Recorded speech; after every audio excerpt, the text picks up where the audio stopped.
अज्ञानतिमिरान्धस्य ज्ञानाञ्जनशलाकया चक्षुरुन्मिलितं येन तस्मै श्रीगुरवे नमः। श्रीचैतन्यमनोभीष्टं स्थापितं येन भूतले स्वयं रूपः कदा मह्यं ददाति स्वपदान्तिकम्। वन्देऽहं श्रीगुरो श्रीयुतपदकमलं श्रीगुरुं वैष्णवांश्च श्रीरूपं साग्रजातं सहगणरघुनाथान्वितं तं सजीवं साद्वैतं सावधूतं परिजनसहितं कृष्णचैतन्यदेवं श्रीराधा कृष्णपादान् सहगणललिता श्रीविशाखान्वितांश्च हे कृष्ण करुणा सिन्धु दीनबन्धो जगत्पते गोपेश गोपिका कान्त राधा कान्त नमोऽस्तुते तप्त काञ्चन गौराङ्गी राधे वृन्दावनेश्वरी वृषभानुसुते देवी प्रणमामि हरिप्रिये वाञ्छाकल्पतरुभ्यश्च कृपा सिन्धुभ्य एव च पतितानां पावनेभ्यो वैष्णवेभ्यो नमो नमः। नमो विष्णुपादाय कृष्णप्रेष्ठाय भूतले श्रीमते भक्तिवेदान्तस्वामिन्निति नामिने नमस्ते सारस्वते देवे गौरवाणी प्रचारिणे निर्विशेषा शून्यवादी पाश्चात्यदेशतारिणे जय श्री कृष्ण चैतन्य प्रभु नित्यानंद श्री अद्वैत गदाधर श्रीवासादि गौर भक्तवृंद हरे कृष्णा कृष्ण कृष्ण हरे हरे हरे राम राम राम हरे हरे। हरे Krishna.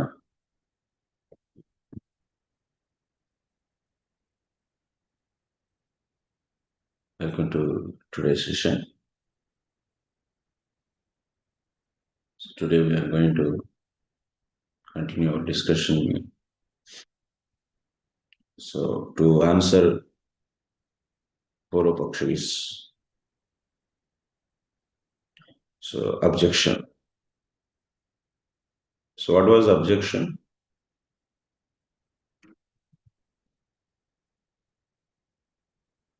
Hmm?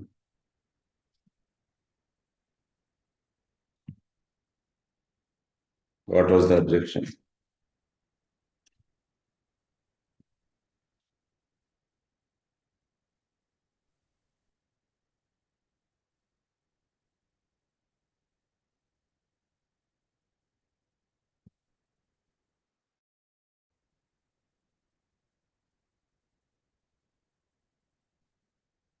Who else?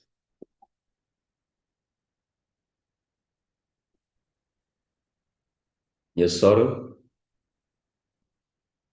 Hare Krishna Prabhu. So Karmakandis say that that dharma means we do some activity to get a particular result. So how can Raganuga Bhaktas get their result without following some prescribed rules and regulations? And also it is said that Shruti Smrti Puranadi pancaratra ki vidhim vina. So how can they create a proper atmosphere without following these rules? So Yeah. that was their objection. Yes, very nice.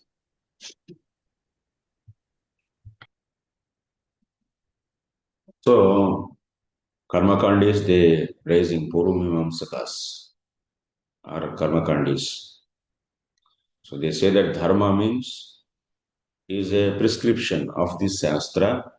So for getting a certain result, it should be a prescription. Mainly the chodana lakshanordha dharmaha. This is the statement. Chodana lakshanaha. Dharma is a chodana lakshana. Dharma is should be a prescribed one. But your dharma is not prescribed. It is done out of just because of ruci. And we clearly established that. So here ruci. So one who has ruci, so he doesn't need to follow vidikramaha. That means the krama or the procedure given by the scriptures. Vidikramaha, there is no need to follow. Then ragatmikanusruta kramaha. Ragatmikanusruta kramaha. Just he has to follow the method which is followed by the ragatmika bhaktas. Just to follow the lifestyle of ragatmika bhaktas, what they do. So that much is enough to do. No need to follow vidikramaha. Vidikrama means the krama or the procedure, a standard procedure given by sastra.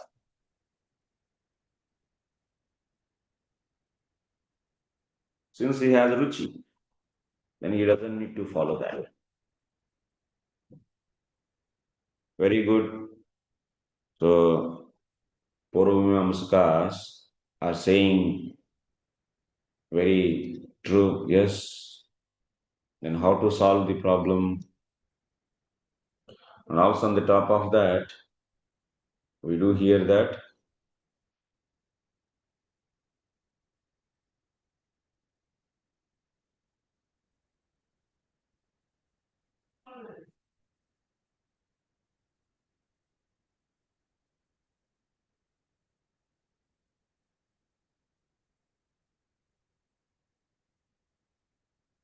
Udi, sruti, smrti, puranokta pancaratra vidhim vina harer aikantiki bhaktir utpatayaiva kalpate.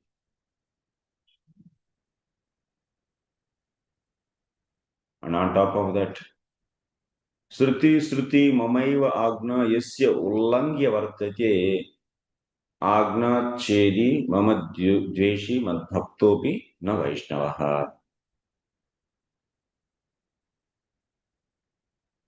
Many things are said. Karma kandis, they have good support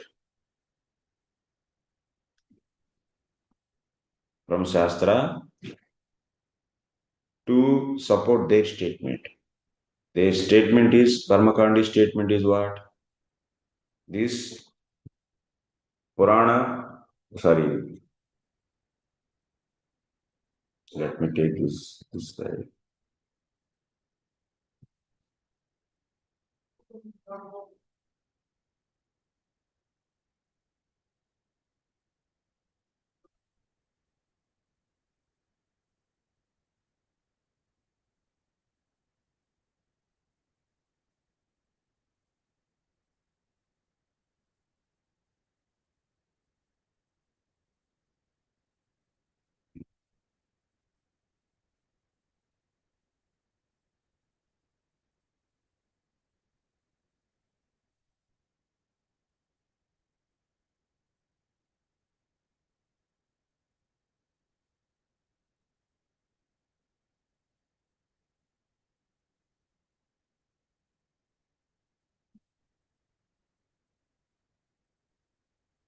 Codana, laksana means prescription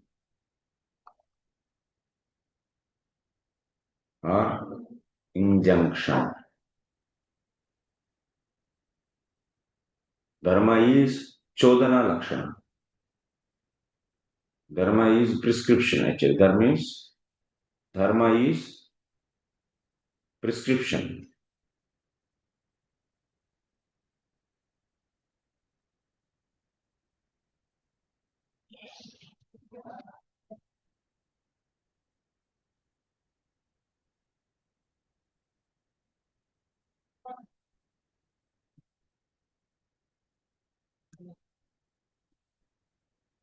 What is the example? From Karma Kanda example is Yajeta must worship Swarga Kamaha, the one who so desire for Swarga. That means must worship. The prescription, must worship. Dharma means so it's a prescription, must be done. So we are saying what we are saying, Raganuga Bhakti no need to follow vidhikrama.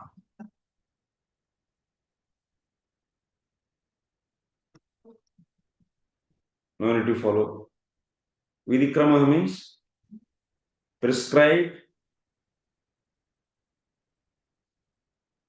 procedure. We are saying there is no need to follow in Raganuga Bhakti. In Raganuga Bhakti. In Raganuga Bhakti, no need to follow vidhikrama, prescribed procedure. And Raganu Bhakti is also Bhakti Dharma. So how? So you don't follow the prescription because then it can't be Dharma without it is a prescription. Manmani. This is just a mental, you can say,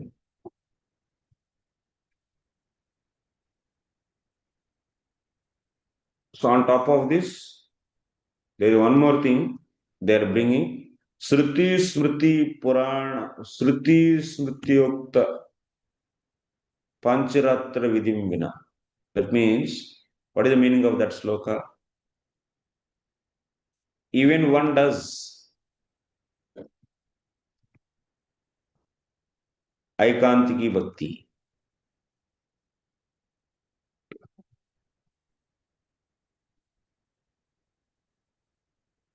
Even one does aikantiki bhakti if it is not according to the prescription of sastras such as sruti, smrti, purana, and so on.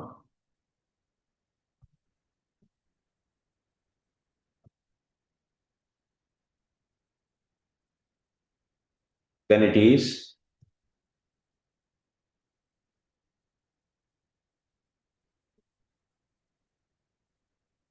meant for destruction.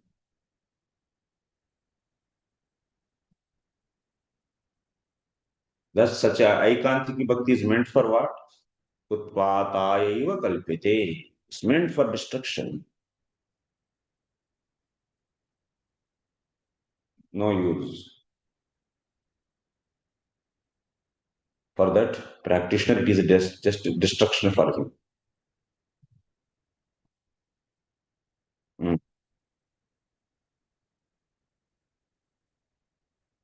Also, it is disturbance for others.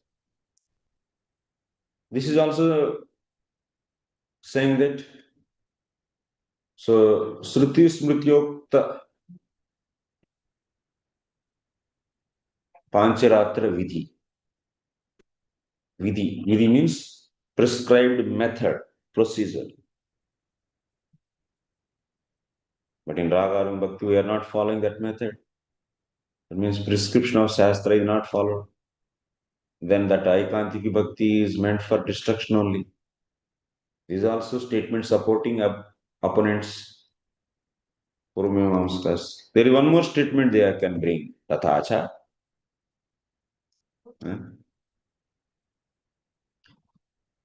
What is that? Sruti smrti mamaiva agna yasya ullangya vartate agnachedi mama dveshi mad bhaktopi na vaisnava. So Krishna is saying Sruti and Smrti. Sruti and Smrti are my orders. Those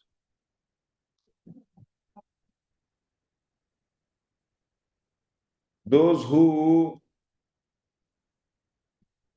follow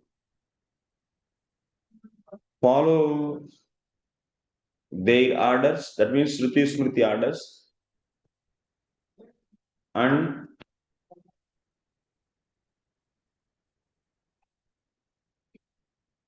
those who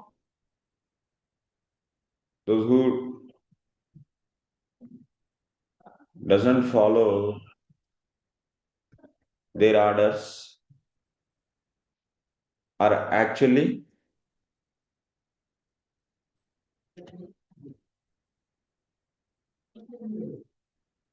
breaking my order. Those who doesn't follow their orders are actually breaking my order. Mad bhaktopi na vaisnava. And he is offender to me, and he is my devotee. Even he is my devotee,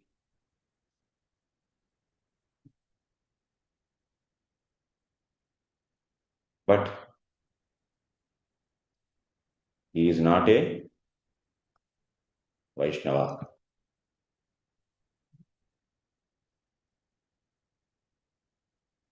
Krishna is saying, Sruti Smrti are my orders. If you break those Sruti Smritis, if you don't follow Sruti Smriti, that means you are breaking my orders. That means even you are my devotee. That means you are offender of me, and even you are my devotee, but you are not a Vaishnava. Vaishnava Vyaghatvam.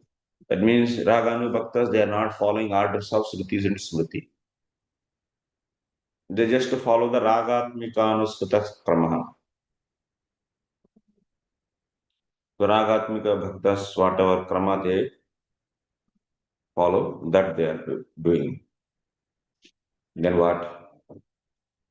So in this way also we are seeing Raganu Bhaktas are not Vaishnavas. Raganu Bhaktas are meant for destruction of the society. Raganu Bhaktas, so not following any dharma. Dharma means following prescription. So then what do you say? Huh? How you answer this? क्या करना है? What we should do?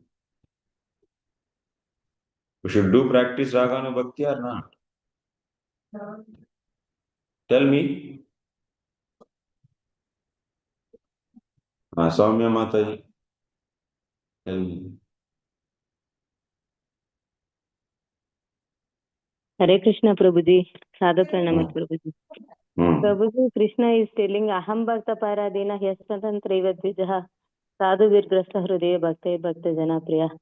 He is obeying his devotees' orders. He is under his devotees' control. Then his devotion is also under his. But he is not a Siddha person. Raganu Bhakta is not a Siddha. But he is following Ragatmika Bhakti Bhaktas only. They are. That is okay. But he is not Krishna's following. devotees is telling how to do Raga Bhakti. Mataji, it's not that when we ask some question, you can't give the counter to that. You have to justify this. Okay, sorry, Prabhuji. I know Not this that, much only. I know this much only. Sorry, Prabhuji. Yes. So we are asking then how to reconcile, how to answer this.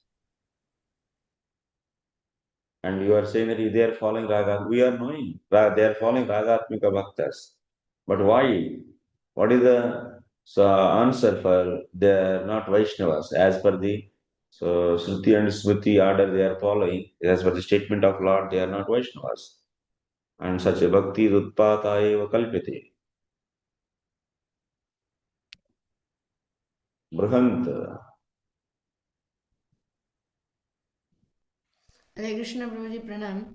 Prabhuji, the question for this means the answer for this question that why the devotees means are considered devotees means the Raganuga devotees even though they are not following Shruti and Smrti Shastras. So now only you have mentioned that the Lord says that Shruti and Smriti are the Shastras prescribed by me, and those who disobey my devotees, they are disobeying me only, even though they don't follow the Shastras, but they are pleasing their. Hey, ये क्या सोच रहे हैं?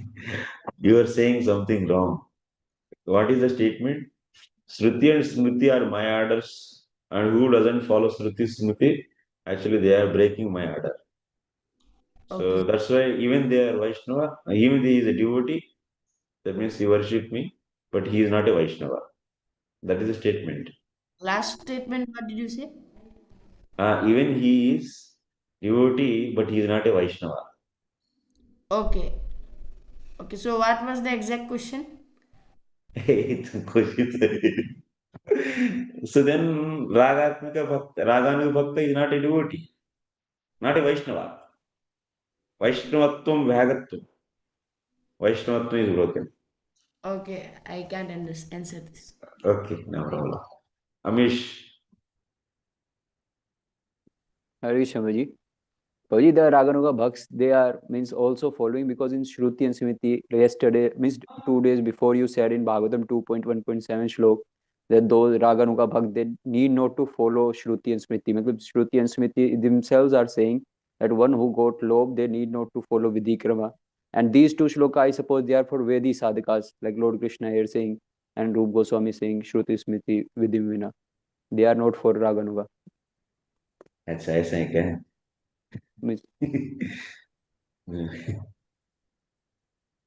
Okay, Archana Mataji. Just I am making all of you to think for a while. Hare Krishna Prabhuji. I'm thinking that the purpose of Shrutis and Smritis is to engage us in the service of Krishna. Ultimately, that is the goal. So here, Anyavilashita Shunyam is satisfied. So when we say they are not Vaishnavas, if they are not following the Lord's order, they're already following the ultimate thing, which is serving Krishna. Whereas when you say dharma means that which gives you the result, prescribed orders which are giving you result. So karmakandis are interested in a material result. So I don't know, I'm just kind of scratching, trying to go in the right direction. I don't know if it's making sense. Okay. Okay, we'll see now. We'll discuss the answer. So then, Uchyate. First and foremost thing you should answer that. So, dharma means chodana lakshana. How to answer this? This we have to deal. They say that prescribed methods will give the result. Chodana lakshana dharma artha. That means dharma means prescribed one and that give result. Their main concern is two things. Dharma means it should be prescribed, and second thing is to get the result, it should be a prescribed one. What I said. So, chodana lakshana artha dharma. Prescribed thing only will give result, they are saying. Like example, yajeda sarga kama. There is an order. That means one should do yajna. So one is invoked by that kind of order and he does yajna, then he will get the result of swarga. Their understanding is what? So order following will give the result. Which is not, but if you don't follow order, so result will not be there. That is also the point. So one more point we should understand here. Mimamsaka. Hey, you are not following any orders, how can you get any result? So because following orders only will give the result. So then we are saying, hey, stop your nonsense. It's no sense. So order following only will produce result. Who said this? So here, this Raganuga Bhakta, what he is doing? He is doing Shravanam, Kirtanam, and so on so devotional activities. These activities having the potency. Sri Bhagavan Nama Gunadishu Vastu Sakteha Siddhatvat. They are fully potent. Dharmavat Codana. So that's why somehow or other, if those activities are done, result will come. That's all. It should not be ordered one. So in Karmakanda, if one desires Swarga, so he must do yajna. Their yajna is ordered by sastra.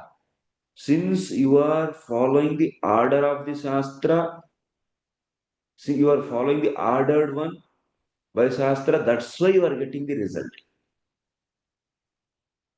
Here, so in Karmakanda, any activity you done by your own self, it should give the result of Swarga. No. You should follow the only that what the one which is ordered for getting the required one. What is the required one here? Swarga. To get Swarga, you should follow the order of the scripture, order of the Veda. If it is not the ordered one, no, that will not lead to the result actually. What result? Swarga. It is prescribed, it is ordered by Shastra. So then only it is, that's why it is producing result. You did that, that's why you are getting Swarga. Since you are following Vedas. Since you are following the Vedas and you are following the order of the Veda, ordered one, that's why. If it is not ordered one, no.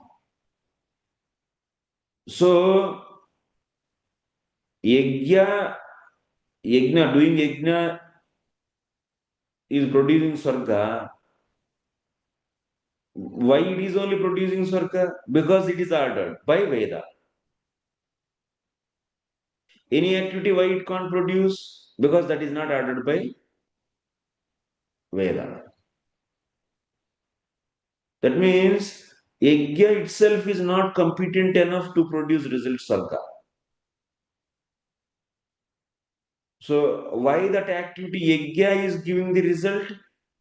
Because a result of Swarga, because it is ordered by the Vedas. That activity yajna, performing yajna is not alone is not competent enough to give result Swarga. No. That is ordered. So that's why prescribed karma only give the required result. Otherwise, it is vikarma. It is vikarma. And it can't produce a result. What you want. Karma, since it is prescribed by the Veda, that's why it is having weight. Otherwise, it is useless. It is known as vikarma, which is not prescribed by the Veda. That means Veda pranihito dharmah. Veda pranihitaha. That activity is becoming dharma because it is approved by Veda. Approval of Veda. Order of the Veda. Is the potency there actually. So is the potency is there for that activity. That activity itself is standalone, is not a powerful thing. So that is the case of karmakanda, karma case. But now, Baba, it is Shravanam Kirtanam is not karma. It itself is having the potency, even it is not ordered by the sastra. If somehow or other it is done, so that means the performer is not seeing this as order, but just he is doing that. Even unconsciously, it is just said that even if one does these things unconsciously, also he is going to get result. What to speak of doing consciously. So because Shravanam Kirtanam, they have Swataha Bhaktitvam and they are self-content with the Shakti actually. Of what? So producing the result. What is the result? Purifying the heart, giving the taste for Krishna Prema, all these things they have inbuilt. That should not be like, that is not like karma. Karma itself is not having the potency. Since it is order of the Veda, so that's why it is having the potency. So, Swataha Vastu Shakti, here the main point is, by themselves they have Shakti. Swataha Vastu Shakti Siddhatvat. Ataha, so that's why in the case of Shravanam Kirtanam, you should not see any prescription. That means performer should not feel that it is a prescription of sastra. So with that feeling only he should, if he does, then only it is going to produce result. It's not like that. But in the case of karma kandis, oh, this dharma, this doing yajna is prescribed by the sastra. I am following the sastras. I am obedient to the sastras. So with that kind of obedience to the sastra and order of the sastra, order of the Veda, so with that consciousness he performs that yajna. Then only it is going to give result. Otherwise, no.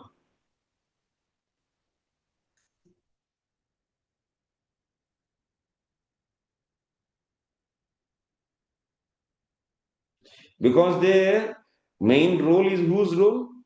Veda's role. Veda is saying that this is yajna. And it is saying these things are yajna. And that's why that activity is getting the potency to give the swarga. And that's why performer should feel that it is the prescription. I should do strictly as per the Veda. Even if we do little bit mistake also there, no result. And on top of that, you will be getting reaction, pratyavaya.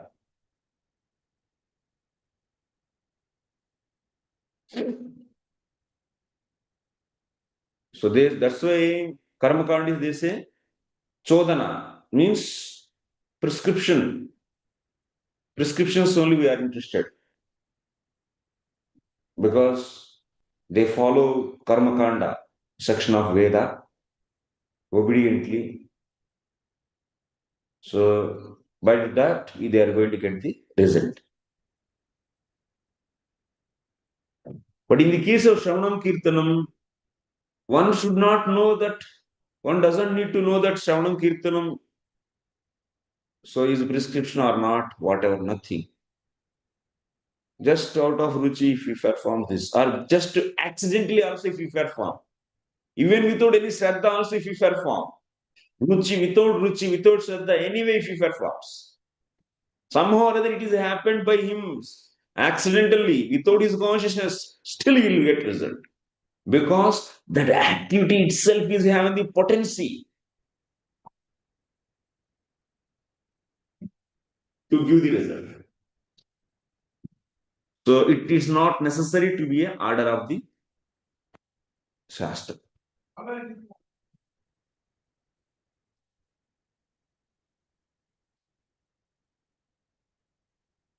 So that's why That means without knowing that Shravanam Kirtanam is what, whether they are prescribed by the Vedas or not.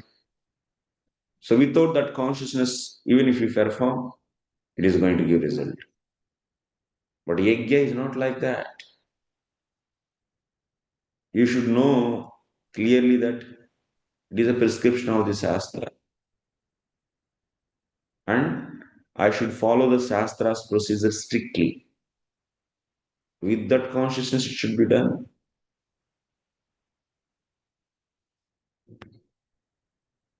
Otherwise, no.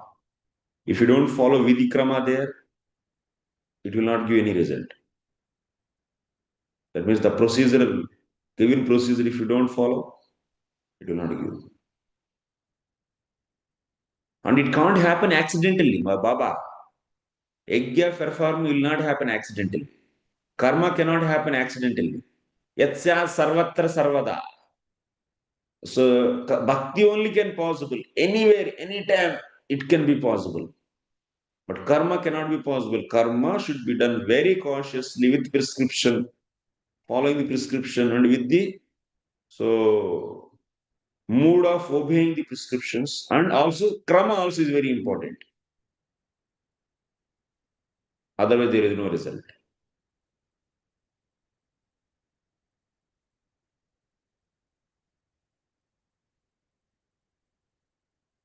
So this is the thing. And what about the codana? So generally, prescriptions are, what is the reason to prescribe the things? To induce the, to induce the, to induce people to do that. Prescription is given generally, codana. There is one more point.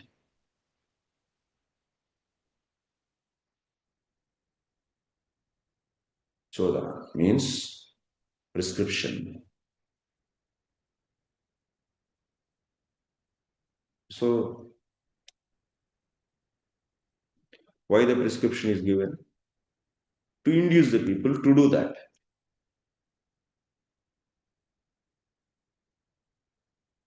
So, to see the pravrutti in the people. But here, in Raganuga Bhakti case, this pravrutti means motivation is not dependent on any kind of prescription. It is just by taste it is coming. That motivation to do that activity is coming by taste. So, prescription is needed for only for those who don't get motivation by taste. For them it is. In the case of Raganuga Bhaktas, they don't need any prescription, they don't need any codana. They don't need any codana.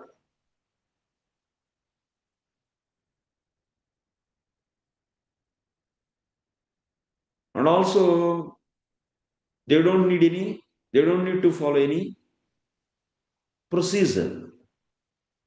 Procedure or systematic procedure given by sastra. So that is also needed for whom? For those who don't get motivation by taste. For them, that is. So those who don't get the pravrutti, swataha pravrutti, they don't get motivation just by themselves. For them, prescription is needed, sadhana is needed.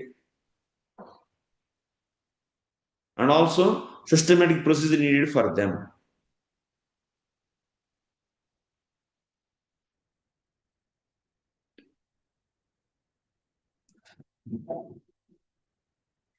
Okay. तस्मिन्नेव नाना विक्षेपवती रुच्य भावेन रागात्मिका भक्ति Shailam अभिजानाति. That means those who didn't get the taste.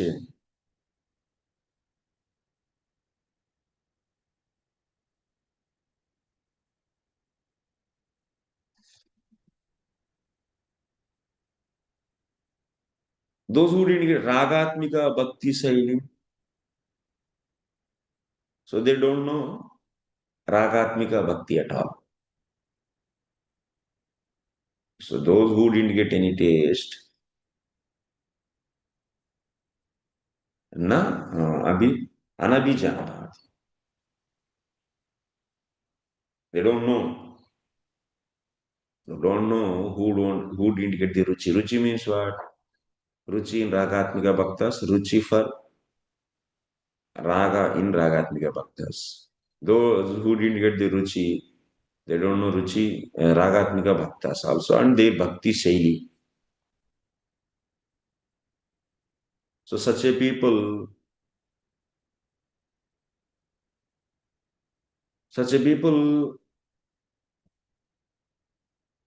they don't follow ragatmika bhakti shaili.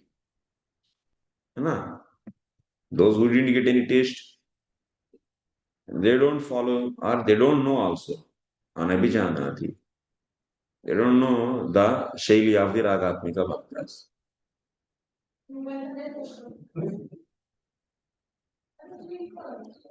And such a Vaidhi bhaktas or such a bhaktas. So then just assume he has no ruchi. Then such a person, how will be, how he will be motivated into bhakti? Just by prescription, codana.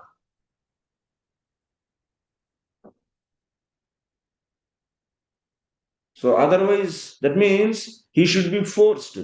Like a father have two children. One is doing farming work by taste. Another is, since he doesn't have any taste, he will not do. Then father, what he has to do? He has to order him.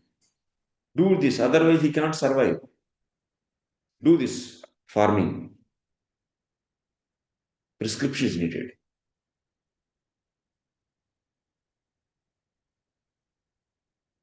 So not only that, so he also needs, that means inspiration through the prescription he needs. Apart from that, he needs the systematic procedure also. He needs the prescription for procedure. Those who didn't get so inspiration by themselves out of ruchi, they need so a prescription to start, and also they need a systematic procedure should be given to them to get the success.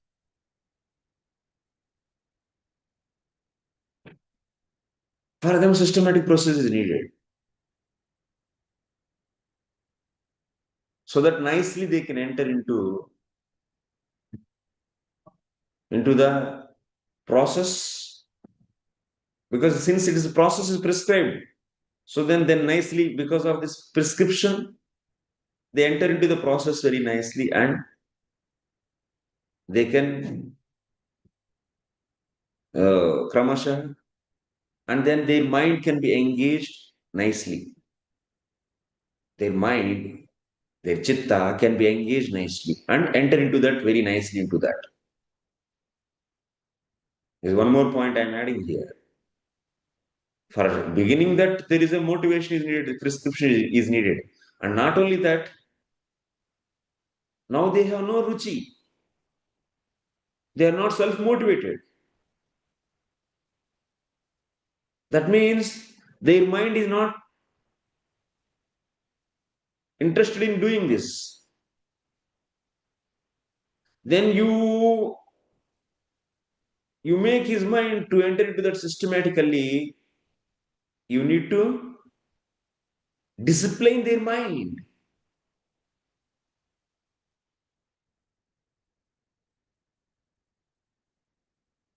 You should discipline their mind by giving the rules and regulations.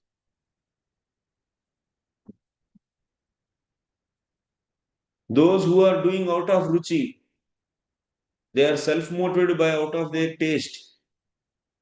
For them, there is no need of any rules and regulations. Their chitta is always entering there, whatever should be done.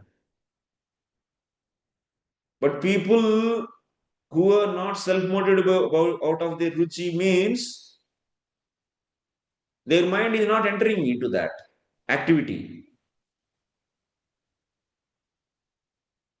So you inspired, and after that, to make that mind enter into that all the time, and so you need to give a system to him. Otherwise,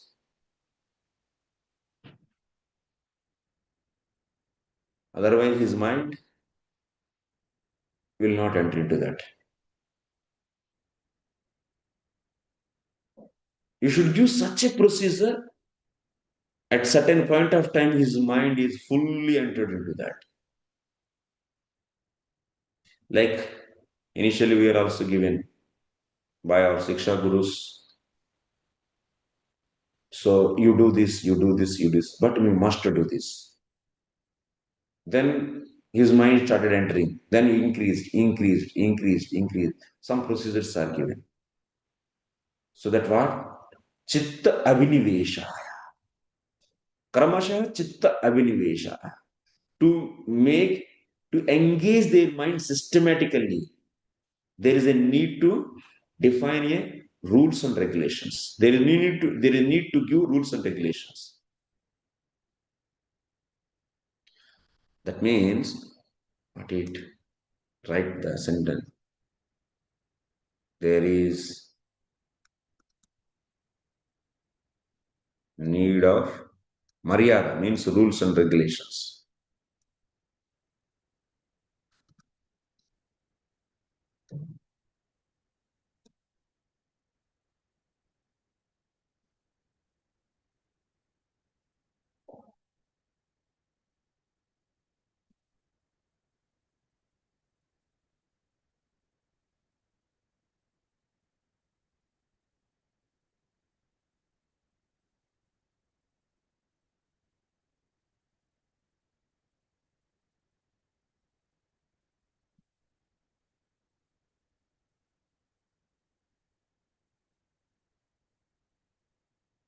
So engaging mind in a systematic way, need of rules and regulations.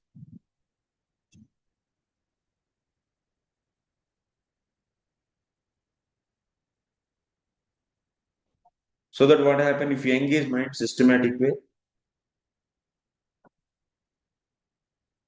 So that we can get success. That is Krsna prema. So he will advance and he will be removing all his anarthas. We get success.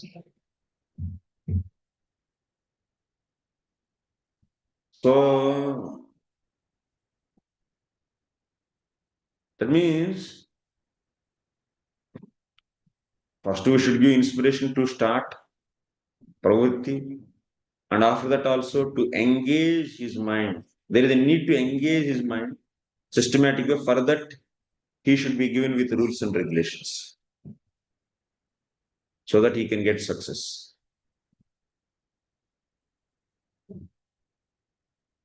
Reason is he doesn't have any taste actually.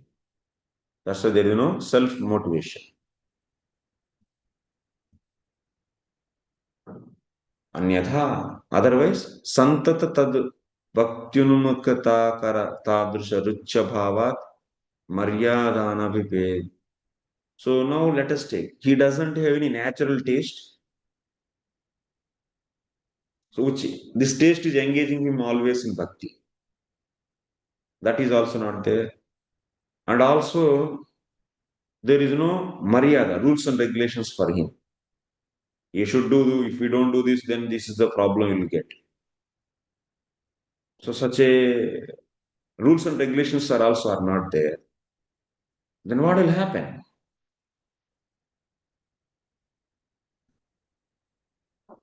Then rules and regulations are taste, natural taste is not there. Rules and regulations are also not there.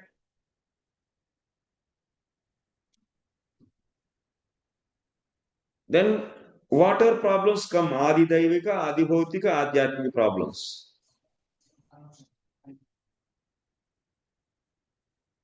That means now stomach ache. Now he will say that and he will leave the bhakti. Now some problem. That means adi adhyatmika. Some rain is coming, then I will not attend Mangalarati. Adi daivika. Or some cold is there now. Cold is increased. I will not go for Mangalarati.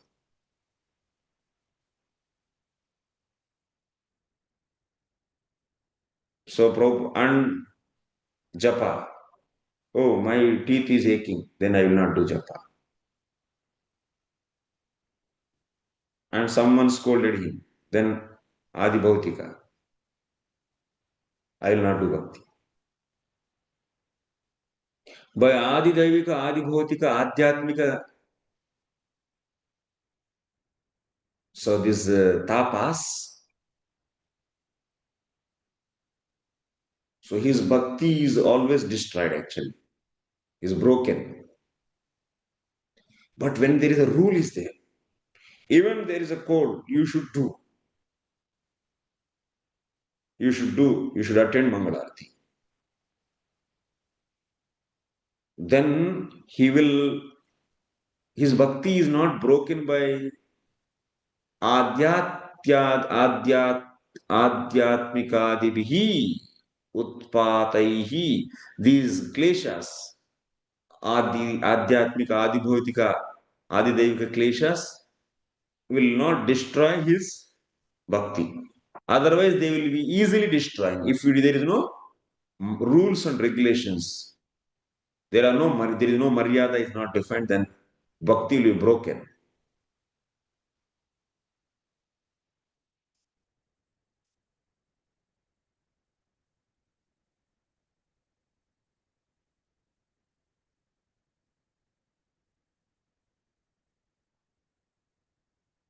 And on the another side, no.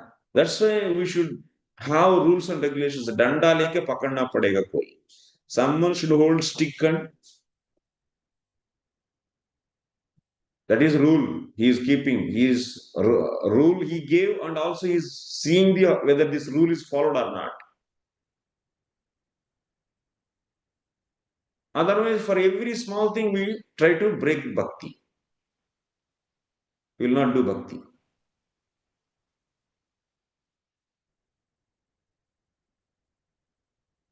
Jivatma is so lazy, you know. Mandaha sumandamatayo mandabhagya hyupadritaha. Mandaha, lazy fellows. Lot of kadaryata, lot of indiscipline. So vidhi is needed actually. Rules and regulations are needed. So that mind will be engaged. So that success will come.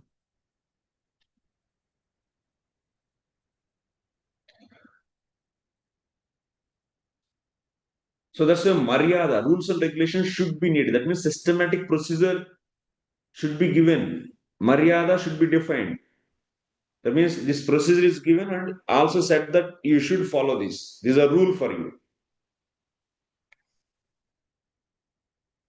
So that is Vaidhi Bhakti.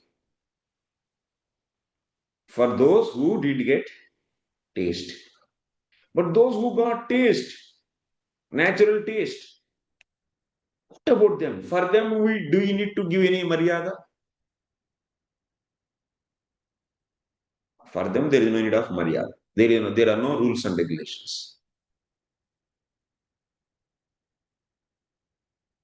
As per his ruci, he got ruci for whom? He got ruci for ragatmika bhakta. Let him do. Let him do follow that ragatmika bhakta. You should not stop him. Hey, you should do this rule, that rule. No. You should not stop him with rules and regulations. That's not right.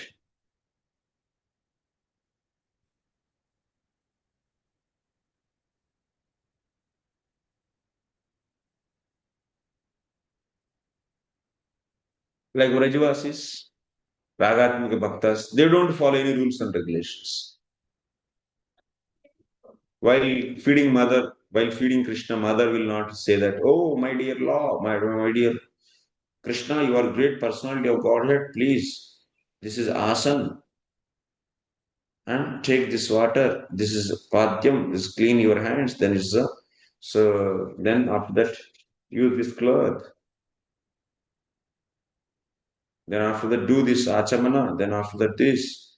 And need to read the mantras to accept that. All this is needed.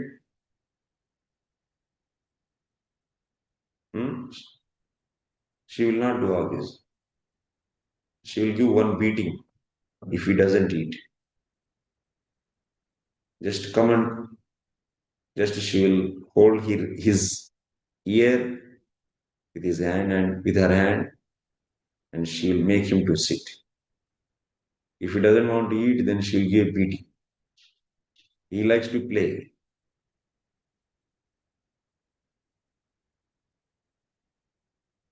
And no asana, nothing. She will make him to sit in her lap and just to feed with her hands. There is no, with her hands only she feeds. And she will make it taste whether it is tasty or not before feeding to him out of her love. Is it spicy or not? But in rules and regulations, Maryada, as per the pancaratra systems, Mother Yashoda will follow pancaratra system to do worship of Lord. What is this pancaratra system? For them, it's nonsense actually. No sense for them, this is. Ragatmika bhaktas, they don't follow any of this kind of things. Pancharatra system, why it is given? This is for the lazy fellows, like us, crazy fellows. You should do this activity, this activity, this activity. The system is given to discipline us. Our great acharyas, Narada Muni and so, they gave the Pancharatra systems. And now you are asking the Ragatmika bhaktas to follow. What is this nonsense? Ragatmika bhaktas, they don't do this. Krishna also don't like. Don't like means he's not so much interested. He likes natural way of serving him. That is Vrindavan, we find, with affection.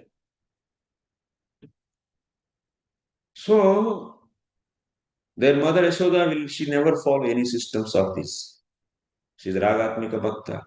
And this Raganuga Bhakta who got ruci for such a Bhakta, and who wants to get such a Bhakta's bhava, then why you are imposing him also to follow rules and regulations? Why you are asking him to follow Maryada? No need. Let him do follow. So his favorite Ragatmika Bhakta. Don't impose any maryada. Not. It's not good. Tasya ruciva bhagavan manorama. Lord loves what? Rules and regulations. The worship done out of rules and regulations he likes are the worship of Vrajavasis. He likes Vrajavasis worship. Mother Yashoda's love is more tasty for Lord than the Mother Devaki's worship. Devaki is worshipping out of rules and regulations. Raja Adi Raja. So that means in the Dwaraka he is a king. King is coming. Now let us everyone be attentive. And there will be a big dining table. And there will be spoons. And there will be a system. The protocols are there. He's coming, he's sitting, and then he's using his napkin and his spoons to eat. That's why they give in the temple, they give spoon for Lord. You will eat.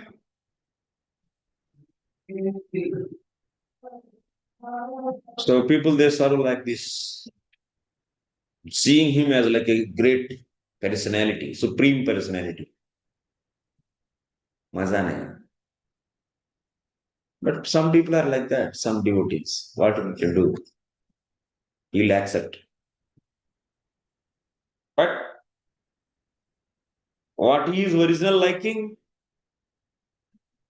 Yashoda yes. Gopis love. But in Dwaraka, queen. So queen has to take appointment from Krishna actually.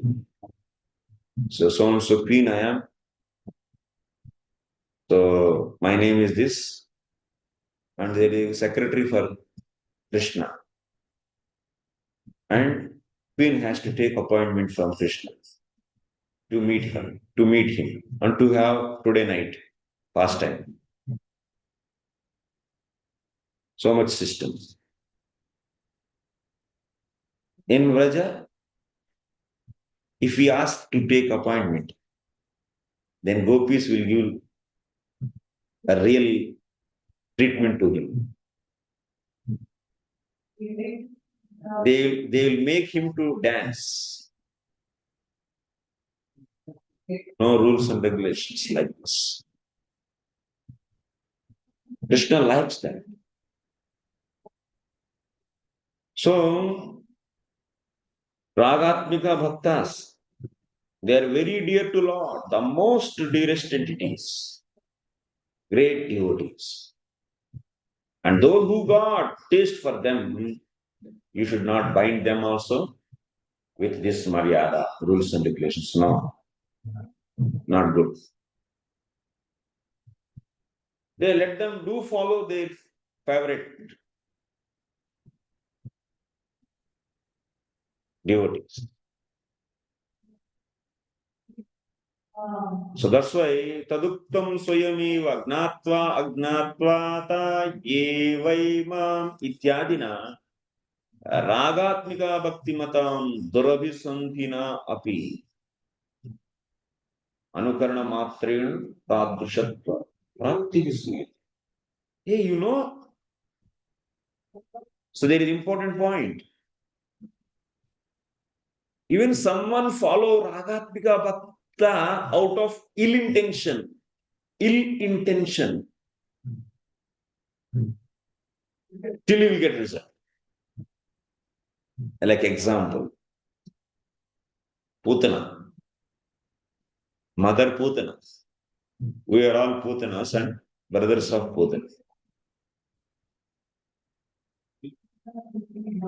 So, Putana followed Ragatmika Bhakta with ill intention. Who is that Ragatmika Bhakta? Dhatri. Dhatri means nurse or assistants of Yashoda Maya. So to serve Krishna, Yashoda Maya needs so many assistants. They are all helping him.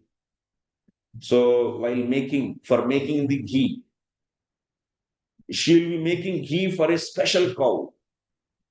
The most rarest cow's milk she gathers and prepare so that Krishna will be always attracted to that ghee and not to go other house and steal ghee.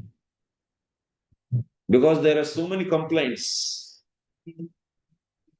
She is getting headache because of neighbor's complaint, because he is going to taste ghee in others' house. Taste butter, not ghee. Sorry. So she used to prepare very nice special butter from the curd, special cow's curd. Then she needs so many assistants to collect that. And so many things she prepared. So these are dhatris. So Putana followed dhatri in spiritual. That means what is that? She used to feel. She gave her breast milk to Krishna, but without of ill intention to kill Krishna. She is such a cunning fellow. But she became for a while dhatri, a nurse or a servant, motherly servant. She became motherly servant for a while with ill intention, but still she got result. She followed Ragatmika Bhakta out of ill intention, but still that following Ragatmika Bhakti gave the result. She became Dhatri. See. So powerful, huh? Following Ragatmika Bhaktas. So then, Taduktam Swadesha Diva Putana Pi Sakula. Then what to speak? Someone with good intention, if they follow Ragatmika Bhaktas, the procedure of the Ragatmika Bhaktas, the way the serve Ragatmika Bhaktas. What is the problem for you? Then why you are imposing for them rules and regulations? Why you are demanding them? My God, my friends came and giving nice kirtan to me.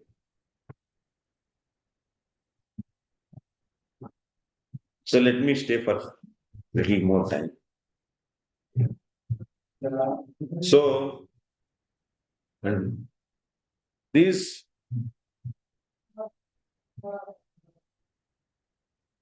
Ragatmika Bhakti, following Ragatmika Bhaktas is so nice. Nah? You want to make them to follow rules and regulations. You want to disturb their mood. You should not do that. No.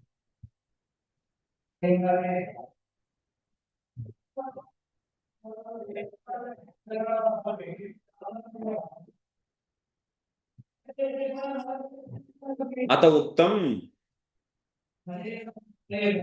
namayye kanta bhaktanam gunadoshodbhava gunana iti ekantitvam bhaktinishta sa rucaiva va sastra vidyadhareneva va jayati. So finally, what we are saying, this resolutedness in bhakti. Ekantitva means resolutedness, oneness, vyavasayatmika buddhi comes either by ruci or by shraddha. There are two ways, ruci or shraddha.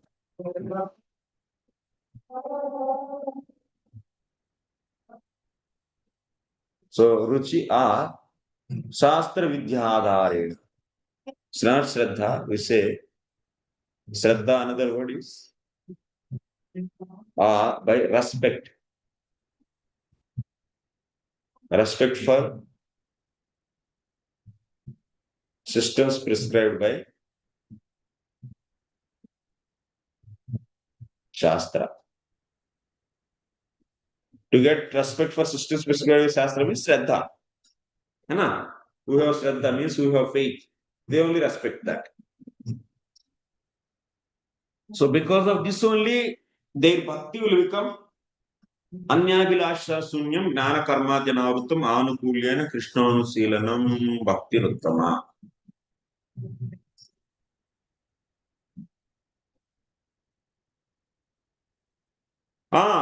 ततः रुचेः विरलत्वात् उत्तर अभावेनापि यद ऐकान्तित्वम्.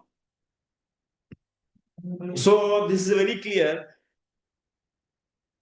So aikanti bhakti possible because of ruci or otherwise respect for the system prescribed by Shastra. Hey, you are forgetting. We have to answer the second thing. What is that? Sruti, smrti, pancharat, srutyatikta, pancaratra, vidhim, vina, harer, aikantiki, bhaktir, utpatayaiva, kalpate. This is also statement used by the opponent. This statement also used, na? Aikantiki bhakti. So, which is not followed by the procedure given by the sruti and smrti is meant for the destruction. This we said, this is a second statement. What about that? What do you answer for that? Now we need to responsible. We are responsible to answer that also, na, Baba. So this is the second one. Then how to answer that? Then there is a point. So what is that point? I came little 10 minutes late. Let me speak. What is one more point? To answer this, first of all, examine that. Aikanti bhakti is possible by what? Either by ruci or by respect. Or by respect. Respect for the systems given by Shastra. Now you tell me, so someone is following, someone is doing aikantiki bhakti but not following the sruti and smrti. So vidhi given by sruti and smrti. Means what? Means what here?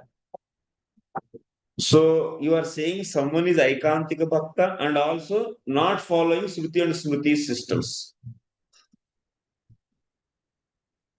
But aikantitvam, that means aikanti bhakti is possible by either ruci or by the respect for the system.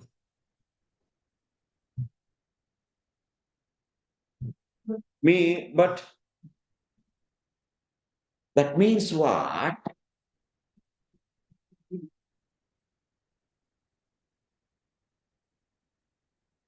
That means what? Someone who has ruci, he doesn't need to have respect for the sruti smrti systems.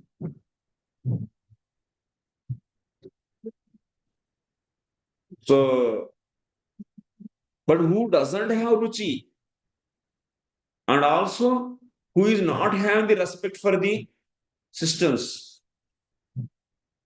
So then what is said? This sloka, sruti, smrti, dyukta, pancaratra, vidhi, this sloka, you deal like this.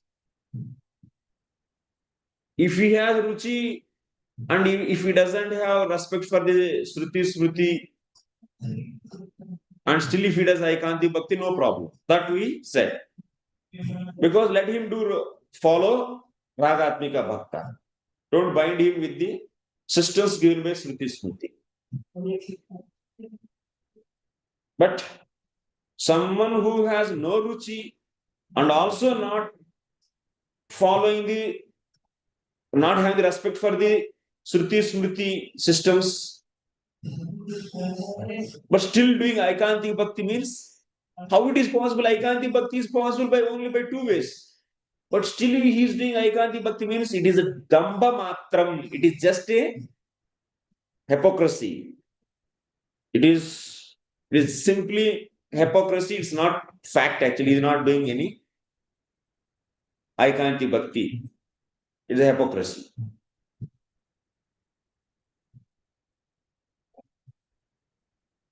So, Shruti Smrti, this statement is condemning whom? Those, not the people who got ruci and not following the Shruti Smrti. It is not condemning them, it is condemning them, those who didn't get ruci and also not following the, not having the respect for Shruti Smrti and just show off they are doing of Aikanti Bhakti. So, it is condemning them.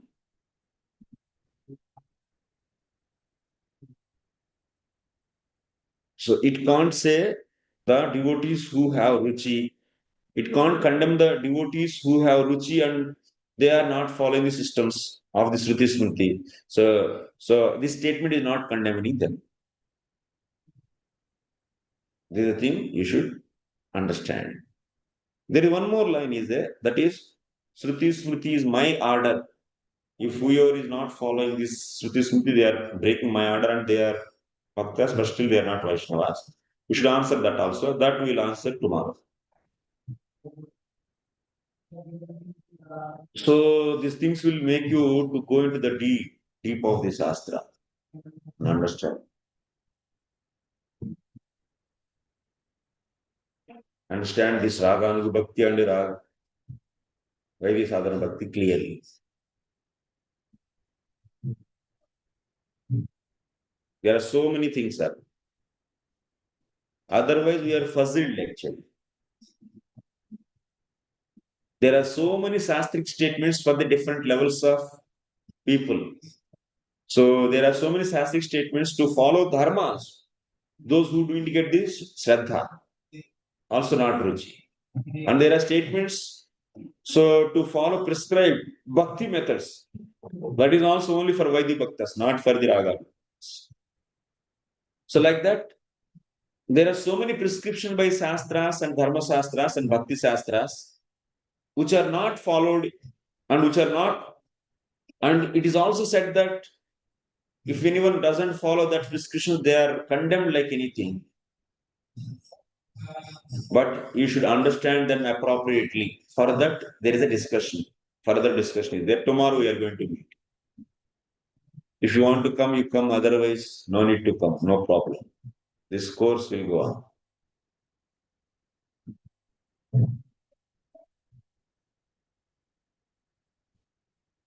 Some people, they say that, Prabhu, you said that within 10 hours, 10 days, you will finish. Anyway, this is free course.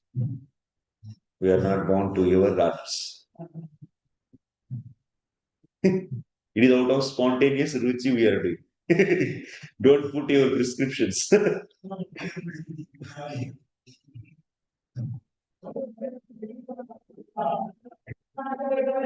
Amish. Hare Shamaji. Thank you, Vaji. Vaji, my question is that you said Putna followed with ill intention Ragatmika Bhaktas.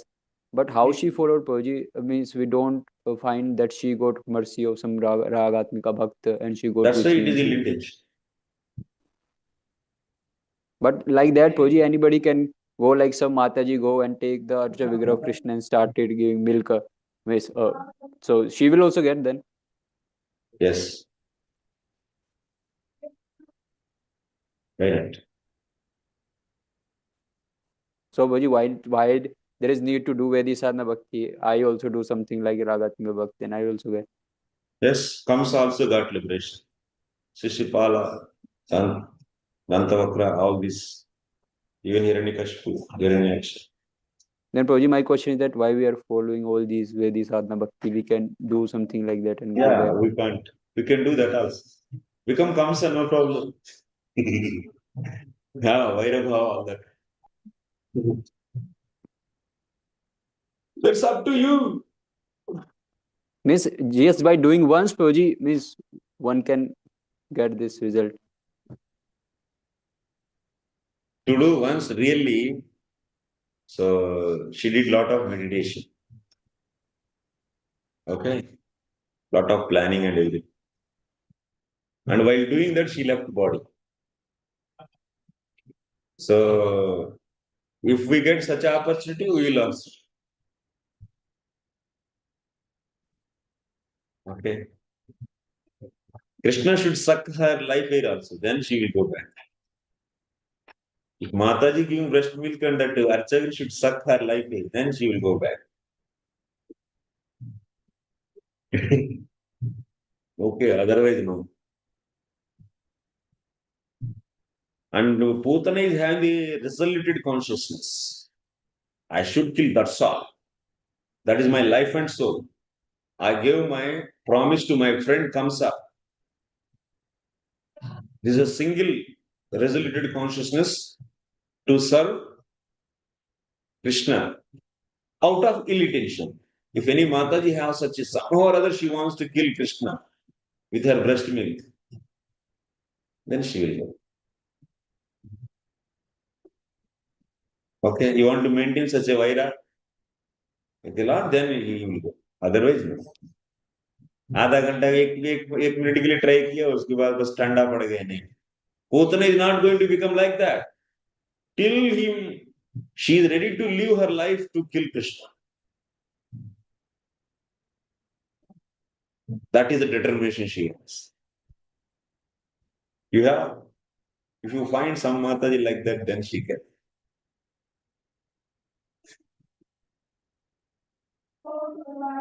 Okay, Braham.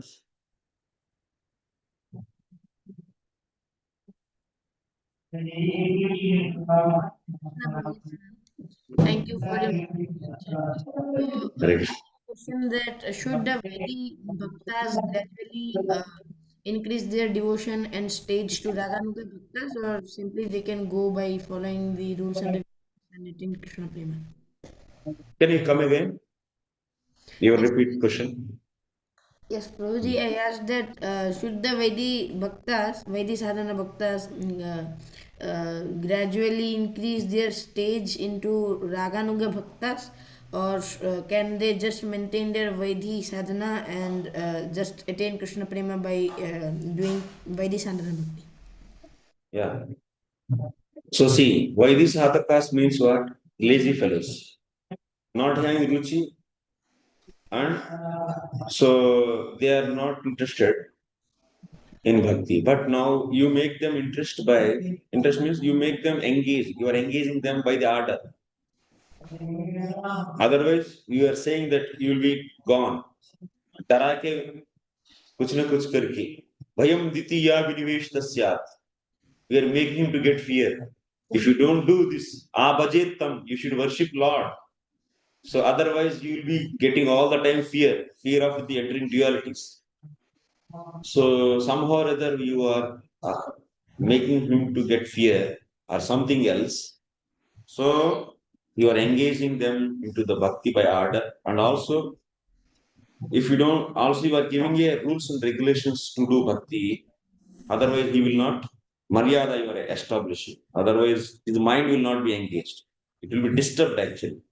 It will be disturbed for all small things. Adi Daivika, Adi Bhautika, Adhyatmik kleshas.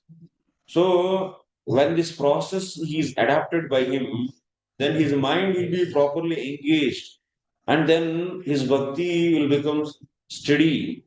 So with that steady bhakti, so bhakti is such a powerful thing. Definitely at certain point of time, what? It is going to kleshagni. Kleshas are destroyed.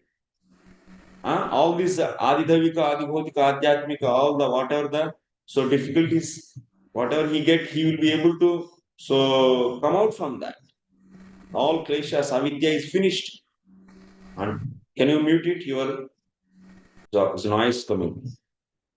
So all the places are gone. And apart from that, Bhakti is also going to produce ruci. This is sadhana. Satam prasangat mama virya sammido bhavanti vitkarna rasayana. Tadjoshanad ashu apavargavartmani shraddha ratir bhaktir anukramishyati. When you keep on doing this miraculous bhakti is going to produce taste also. So then he has to shift to that. He has to shift to that. So when he does the Vaidhi sadhana, so he will be begging. He will be begging for a ruci. So, and this bhakti is going to bring a ruci actually. And this ruci should be towards whom? This ruci should be towards ragatmika bhaktas. Not just ruci of doing the same thing. So that's why he should definitely seek mercy from ragatmika bhaktas. He keep on meditating on the ragatmika bhaktas. And so when he get this spontaneous ruci, so why the keep on meditating on the ragatmika bhaktas?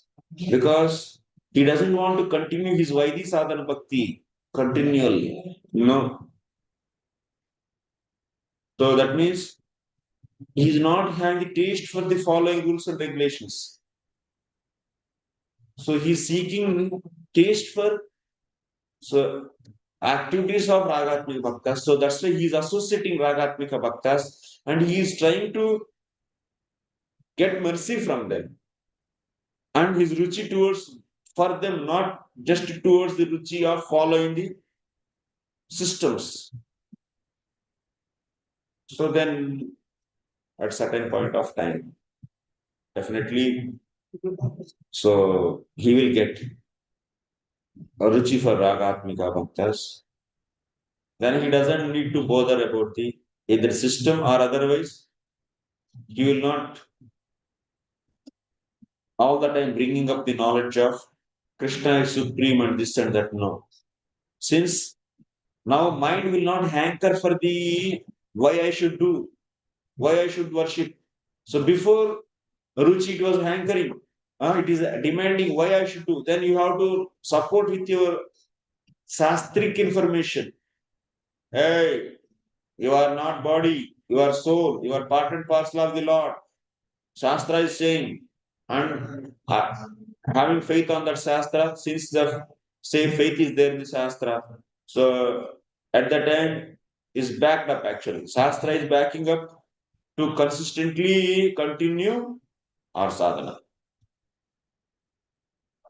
Now, ruci is there. So then, because of ruci, he's keep on trying to follow ragatmika bhaktis. Then he becomes successful. He will shift to the Raganuga. That means ajata ruci. Those who didn't get any ruci, they should do Vaidhi sadhana bhakti, definitely. And also with the goal of Raganuga bhakti. And with the intention of getting ruci for the Raganuga bhakti, Ragatmika bhakti and Ragatmika bhakti. Bhakti will produce. Krishna will. And Ragatmika bhaktas will give mercy.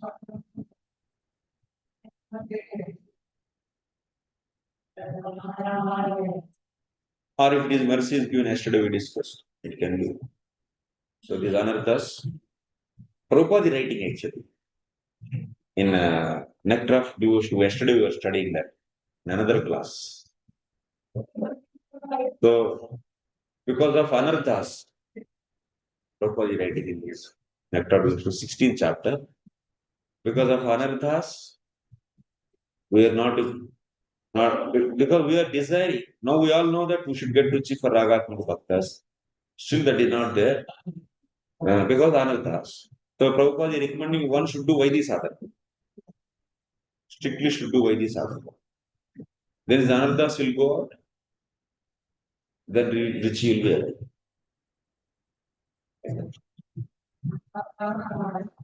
Archana Mataji.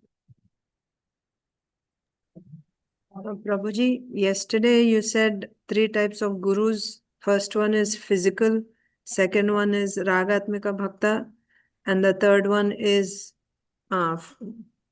from you get that inspiration, devotional inspiration from within. So first one, I'm just trying to get a clarification. The first one you said physical means it can be Krishna himself acting as a guru, or it can be another person who has that Guru Tattva, which is the potency of Krishna. This much is correct, Prabhuji, first one? Krishna is acting guru means directly, or you are saying or. Or. Krishna is manifesting in the form of external guru. Yes, sir. Or like that. Krishna is externally, so Krishna means that Guru Tattva, which is the potency of Krishna. Like that we take. So the person who is manifesting externally as Guru, he is not a Ragatmika Bhakta? Of course. He is. So second one means he is not a Guru, but just a Sadhu who is Ragatmika Bhakta. Right, Prabhuji? Yes, we were seeing. So how one can be engaged in the techniques set by the Raganuga techniques. So set by sastra. This engagement is done by Guru or the inspiration by themselves. Okay. Okay, Prabhuji. That's all. Amalto.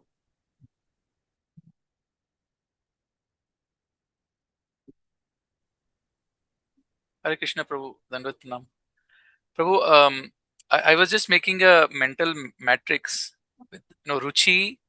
I'm an engineer by background. So ruci, yes and no, and then respect for prescription shastras, yes and no. So if you make this matrix, then you get 4, right? Yes. So devotees who have ruci and have respect for shastras, prescriptions, their problem is they, as ruci increases, they don't want to be restricted by the rules and prescriptions. So that is like devotees having real ruci. And there is another category where there is wait. Yeah. Ruchi they have, and also follows the prescriptions of sastra. for loka, basically to set example. To set an example, they do. Yeah. And also in that vidhi, in that systems, so they have definitely respect. Ruchi people, because why Shastra is giving that system? Tomorrow is going to come this point. You are touching today, but tomorrow is going to come. So see, these people who got Ruchi, and they love to do even Vaidhi, that means systems also. Because that system is going to please Krishna only, na? Yeah. If you ask a Ruchi person, so are you ready to follow the Vaidhi Bhakti? He say yes. Since it is pleasing Krishna. But only the problem is, so he wants to follow Ragatmika Bhakta. If that Ragatmika Bhakta is to set an example or any purpose, if he is doing the Vaidhi Sadhana Bhakti, he will also do. This Ruchi person also will do. Because my person is doing that, so I will also do. And so, and definitely he is not adamant to not to follow. He is not adamant. He is not opposed. He is not opposed. He is not opposite. He is not. He will not oppose to follow Vaidhi Bhakti. Yes. He can. Yes. But That's only where problem is that time should be his time will be lost actually in following the Vaidhi sadhana bhakti. yes, Prabhu. So that's where actually, Prabhu, in my mind, I was just thinking. So, like you explained, devotees with real ruci, they will not have opposition to follow rules and regulations because it will Yes. ultimately please Krishna. And Yes, devotees yes. who have true respect for shastras, who follow rules and regulations, they will not oppose devotees who have ruci because they know that that's what they're aspiring for. So these two categories are mentally clear. The problem comes especially with karma mimamsas accusing, that's different because they neither have ruci or they have aspiration to develop ruci.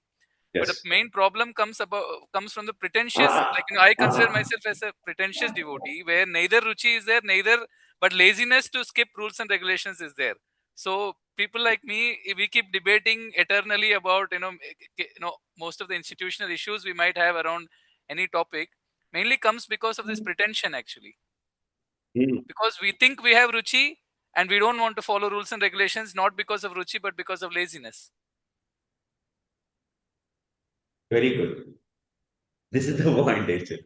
So people, they qualify, they keep themselves as stage of ruchi, and that's why, so they want to skip the rules and regulations, and they, so but actually they have they have no ruchi, and also no laziness to escape. They are not following the sastra. They have no respect. They have respect, they will follow, but they have no respect also. That's just a dambikas. Yes. So that's where, Prabhu, because so here we are talking about statements from Shastras, but the issues we might have in institute is about statements from Prabhupada. Like, for example, when Prabhupada says, devotees don't need to follow all these things, then they here, like in your explanation, it was very clear that this statement is for not applicable for devotees with ruchi. But in Prabhupada's case, those statements are actually applicable for devotees with ruchi. And if devotees don't have ruchi, should follow. So that's basically included in that statement. Yes. Similarly, Varnashrama is needed is not needed for those who have shraddha or ruchi. We actually don't have both shraddha and ruchi, and we keep arguing Varnashram is not needed for eternity. So that's basically that is the eternal problem in our institute, because premature understanding of the whole process will lead to this kind of offshoots, unnecessary things. And it's debating on energy is lost, and the real thing is postponed actually. Postponed, without understanding the 50 essence. years it is postponed. Yes. Prabhu, so now about specifically coming to myself. So if I detect that there is a lot of pretension inside, so it's obvious. Like, for example, after class is over, my mind just runs for world politics, news, Netflix. So basically, the ruchi is temporary. For 1 hour, 2 hours, that ruchi is there, and the remaining 20 hours, ruchi is on something else: family life, world politics, Netflix, YouTube, short reels. So this is a pretension. So how do I come out of this pretension?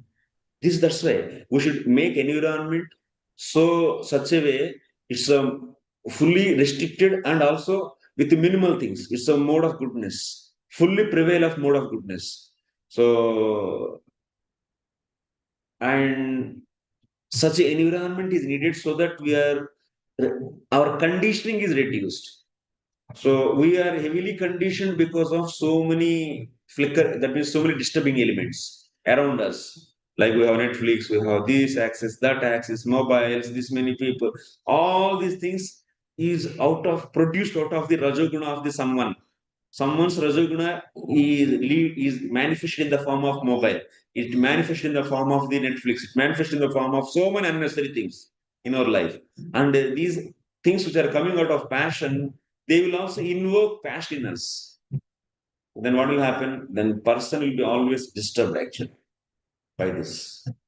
So that's it, to become human being. So one should be in the mode of goodness. You should follow the basic culture. Varnashrama dharma. So that it is reduced, people will be in the very settled position, cool, calm.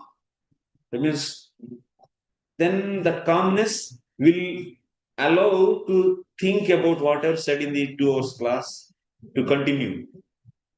At least it will increase gradually. It's not like a one-day process. It takes to stop this such a running machine.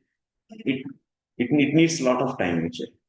It needs a lot of time. So make a plan, at least for 5 years, 10 years. I should come out from this and make the, because we are so conditioned, abruptly if we leave, then we'll fall down. Such a heavy conditioning is there. But verbally we say, I am Vaidhi Bhakta, I am this, and I understood Raganuga Bhakti, everything. But practically, no, actually. Heavy force is there. From the previous lives, we gathered so many samskaras. So conditioning so much we gathered. So that is always dominating the knowledge what we acquire now in this class. It's like 1,000 kilometers per hour, such a speed it is pushing you, and this is even it's 1 kilometer per hour force also is not there from this sastra. So we are driven out actually. Reduce the life. Speed we should reduce. Atmosphere should be changed. It's a must actually. Without being in the mode of goodness, without coming to the, like you see 50 years, 60 years, even movies also, if you see, because movies reflect at the times of society. People are always in the dharmic thinking and so much devotion, so many. So if you see the whole movie, the consciousness, so that is liking to the people at that time. That means people were like that. So now the people are not like that. So it's heavily now it is increased rajas and tamas. We should bring back and Prabhupada is saying in 1970s it's very important to be such a sattvic environment. It's a gambling. Everywhere it is gambling and cheating. All 4 legs are broken in every day in our life so many times. All this Maharaj writing so recently. So very, very nice statement. You read that? So even just I want to really 1 second, Prabhu. I want to read that. So one of the messages, many things we don't know. Many people they don't know that they are breaking their basic 4 regulative principles also all the time, not one time in whole day. So many times we are breaking. That also they don't know. So here he is writing. There is one point in a snippet. He is writing.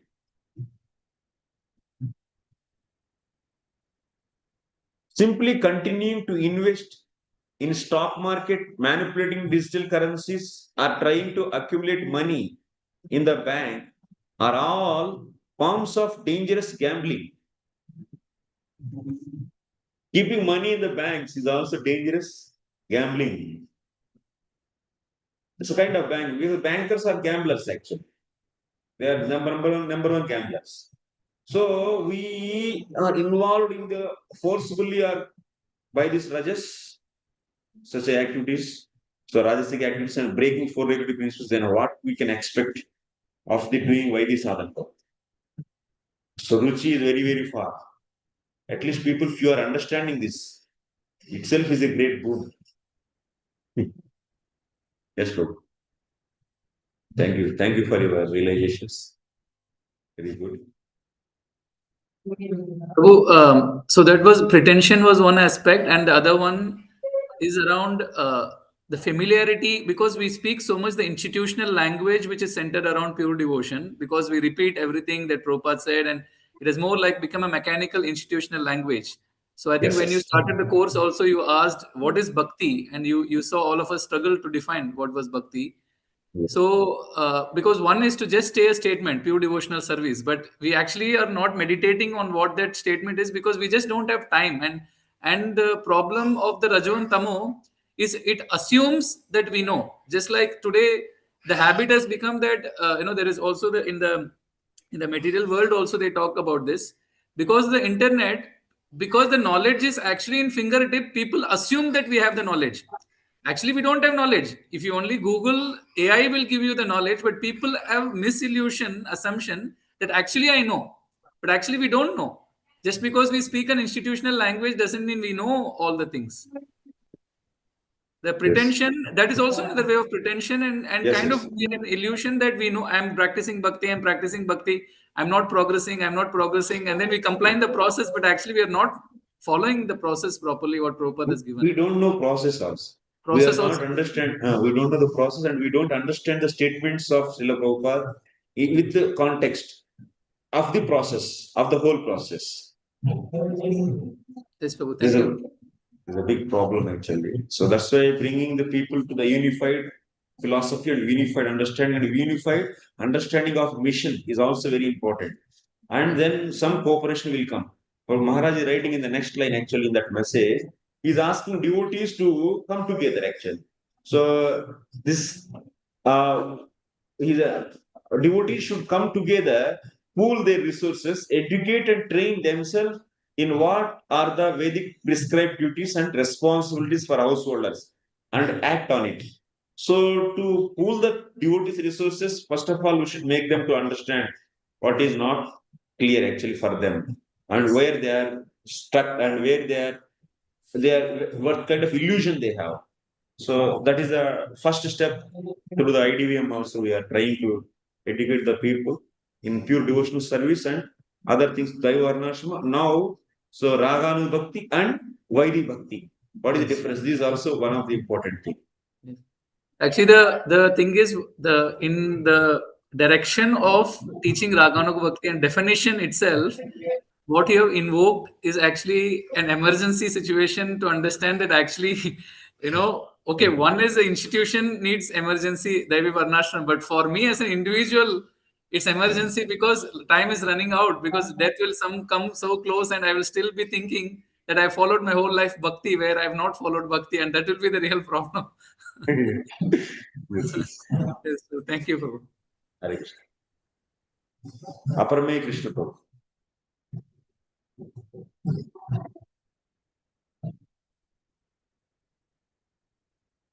Aparame Krishna Prabhu, are you there? Anurag Sudevi Mataji. Hare Krishna, Prabhuji, can you hear me? Yes, Prabhu. Yeah.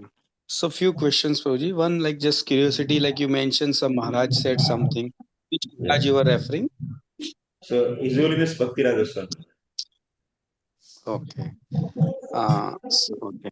So Prabhuji, you mentioned about 3 gurus yesterday, like Krishna coming himself as guru, and some ragatmika bhakta can become a guru, and then within we can get inspiration within. So I'm just wondering, in this Raganuga path, what is the maybe somebody has already asked this question, but I just wanna clarify. So what is the role of our Diksha Guru here? Diksha Guru is also another one of the misconceptions. Diksha Guru Diksha is needed. Like especially Diksha Guru means you say that first of all, Diksha, what we should understand. Diksha, first initiation is not a real initiation. So it is just, it's not initiation. So we say that is, whoever is giving first initiation, he is just taking commitment from us to at least do some minimal sadhana of Shravanam Kirtana. That's a japa. It's Shravanam Kirtana.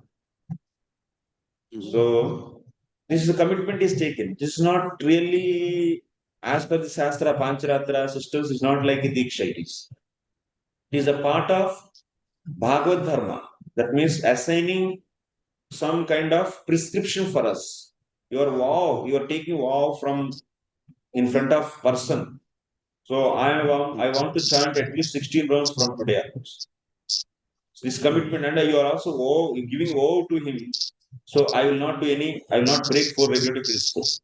So sinful things I will not do. So like this, we are trying to give the commitment. This is not initiation actually. You are chanting Hare Krishna mantra before also. It's a part of your siksha, bhajana siksha. So Guru is just also giving a formality. He is bhajana siksha Guru. Whoever is giving first initiation and is taking commitment from you. And for that, make you serious, there is yajna, sacrifice is done. But actually, Diksha means second initiation, mantra. You are getting Diksha, you will be getting mantra, which is not given to you before. So that is the mantra you are getting from Guru. That is not given by anyone. That can't be given by anyone. There is some system procedure as per pancaratra vidhi. There is a thread ceremony and there is a yajna and there are the systems are there. So that's it. That is Diksha. As per Diksha is defined by who? By the pancaratra vidhi. That's why second initiation is the initiation. And first initiation is like a formality. So to make serious in Bhagavata. And second initiation is pancaratra dharma, pancaratra vidhi. So then why we get this mantra? This mantra Guru, what he's giving? He is giving mantra and he's giving the Diksha. Diksha means Divya Gnanam. That means he is giving mercy to get know the mantra and the meaning of mantra. So that means that mantra is describing two things. The form of the Lord, which form you should worship. Lord is in several forms. Rama, Krishna, Balarama, so many forms. Singha, Mritcha, Varaha, Kuru, Kurma, and so on. This mantra is describing the form which you should worship. And also with what mood you should worship. It is also giving. So that's why Mantra Guru is giving the mercy to understand this mantra. And also he is reducing, he is destroying the obstacles which are stumbling block in your life to do service to the Lord. So that also he removes. Only those which you can't remove yourself, that he is removing. So like this is the Diksha. Diksha Guru gives mercy. So then you can, definitely you can, so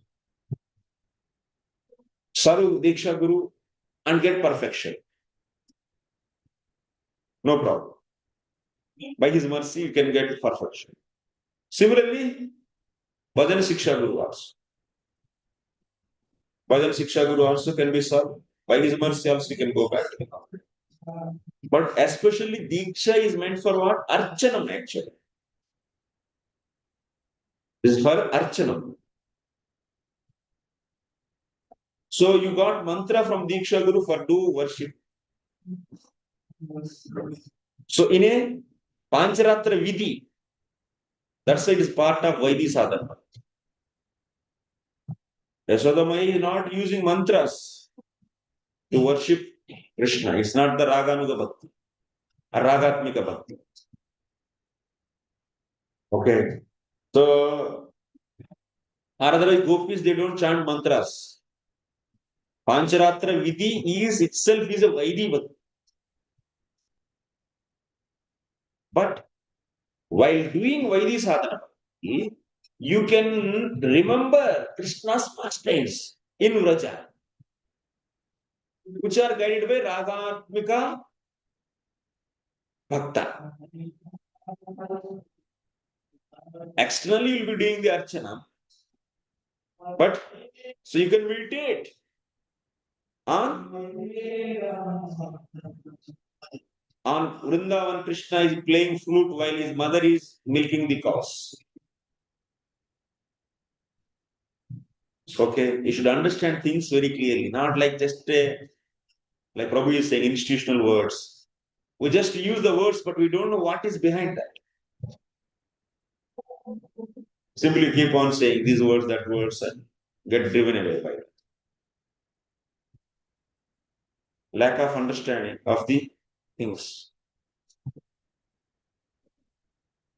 Please meditate on whatever I said. Keep hearing, then you'll get further understanding. So, so Prabhuji, so you are saying like our current, I'm just talking about in the context of ISKCON. So our Diksha, sometime it happens that, you take first initiation, Harinam initiation from Guru A, and like Guru A left his body, and then you take second from Guru B. But it is like most of the cases it happens that your Guru A is where actually you give your heart to that person. I mean, you start hearing, getting association of him, and serving him. but then Guru B if your Guru A is not there, then you take second initiation based on getting. You're not giving your heart to Guru B, but in ISKCON, your president has approved and other situations, so you take second initiation from Guru B. So now what I understood is so Guru B would help me only up to by removing the obstacles whatever I have in my Vedi sadhana bhakti, and so that I can get purification, my senses become purified, and then later on I may get some other bhakta or some ragatmika guru or bhakta, which will actually lead me to this path of Raganuga bhakti. Is that what?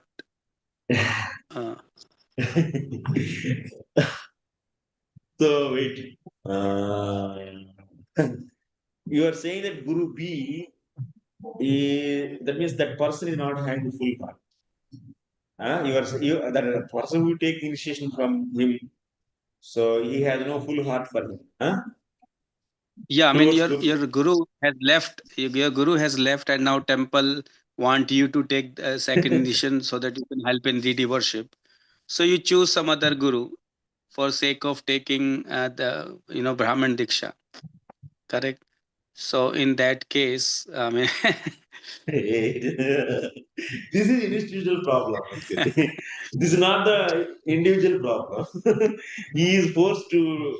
Institute want to engage in temple. They want to run temple, so that's why they want to force someone to take diksha immediately from someone who even they don't have any heart for that guru. So.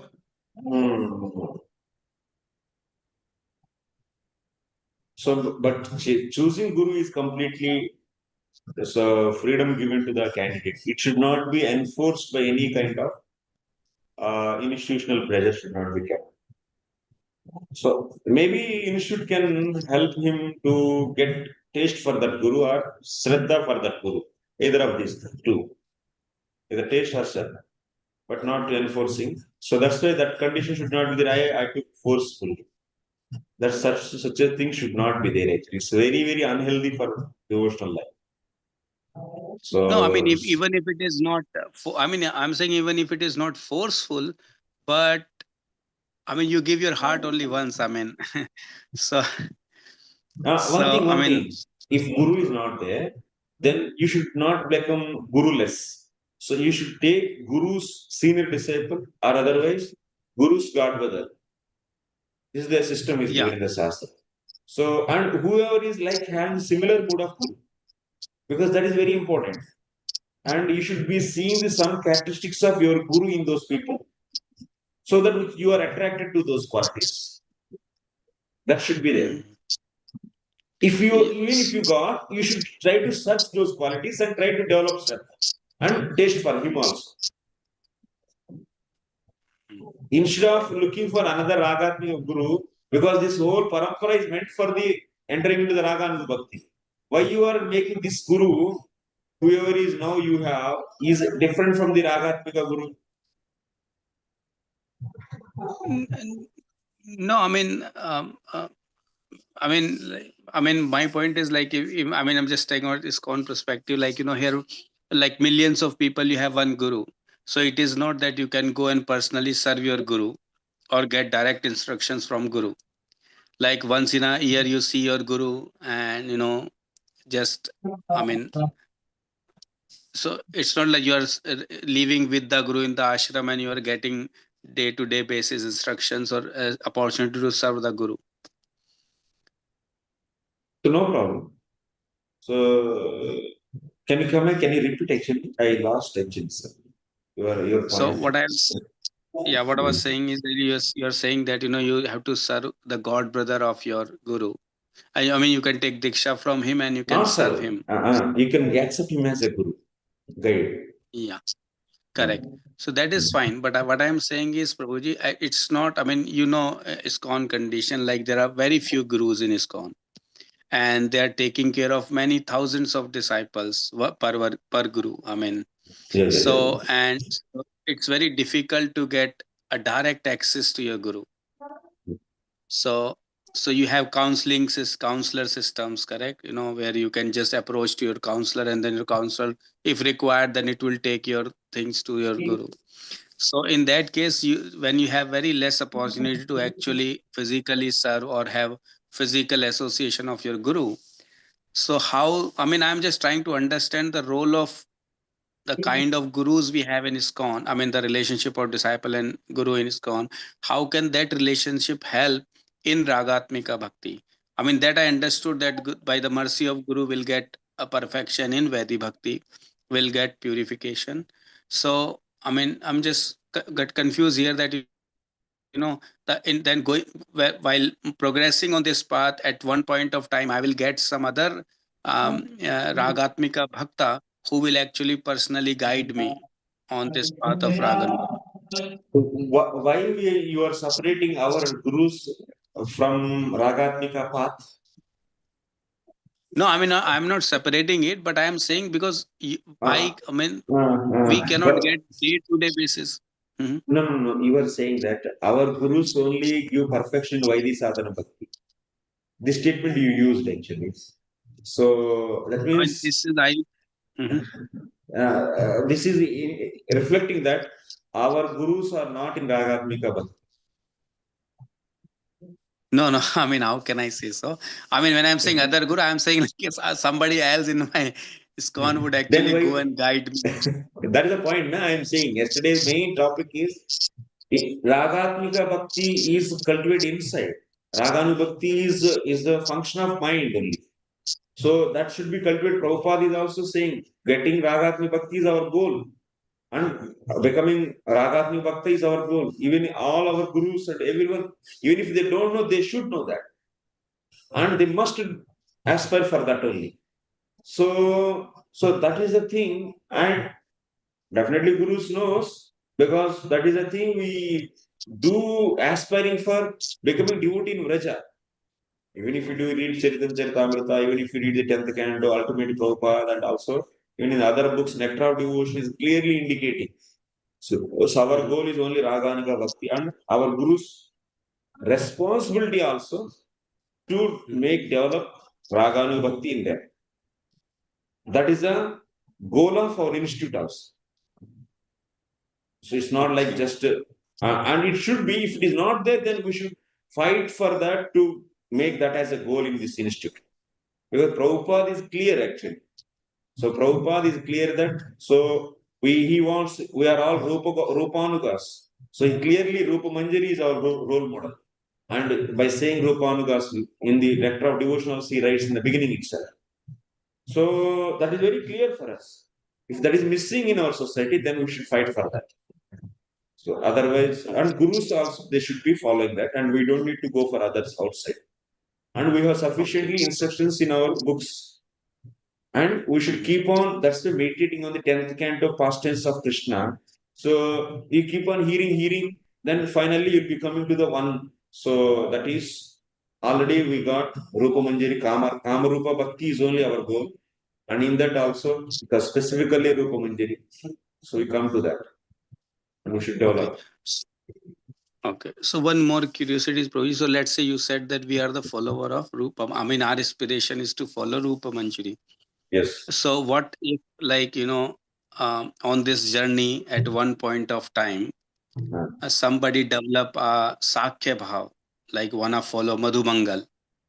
I'm just putting an example. So in that case, what gonna happen? He will become like a assistant of Madhumangal. It can happen. No problem.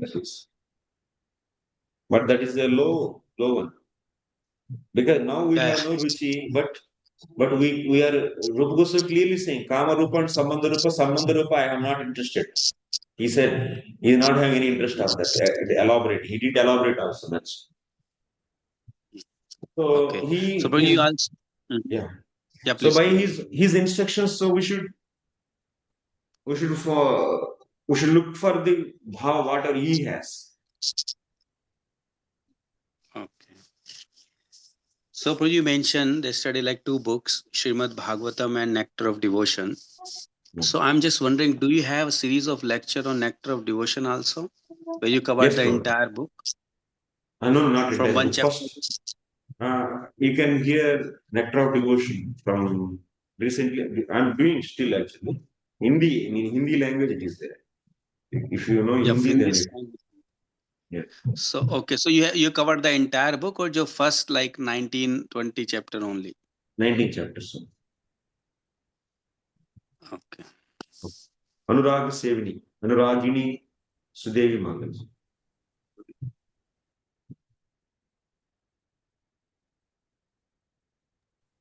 Hare Krishna, Prabhu. I accept my humble obeisance. Prabhu, initially you were telling about the karma kanta.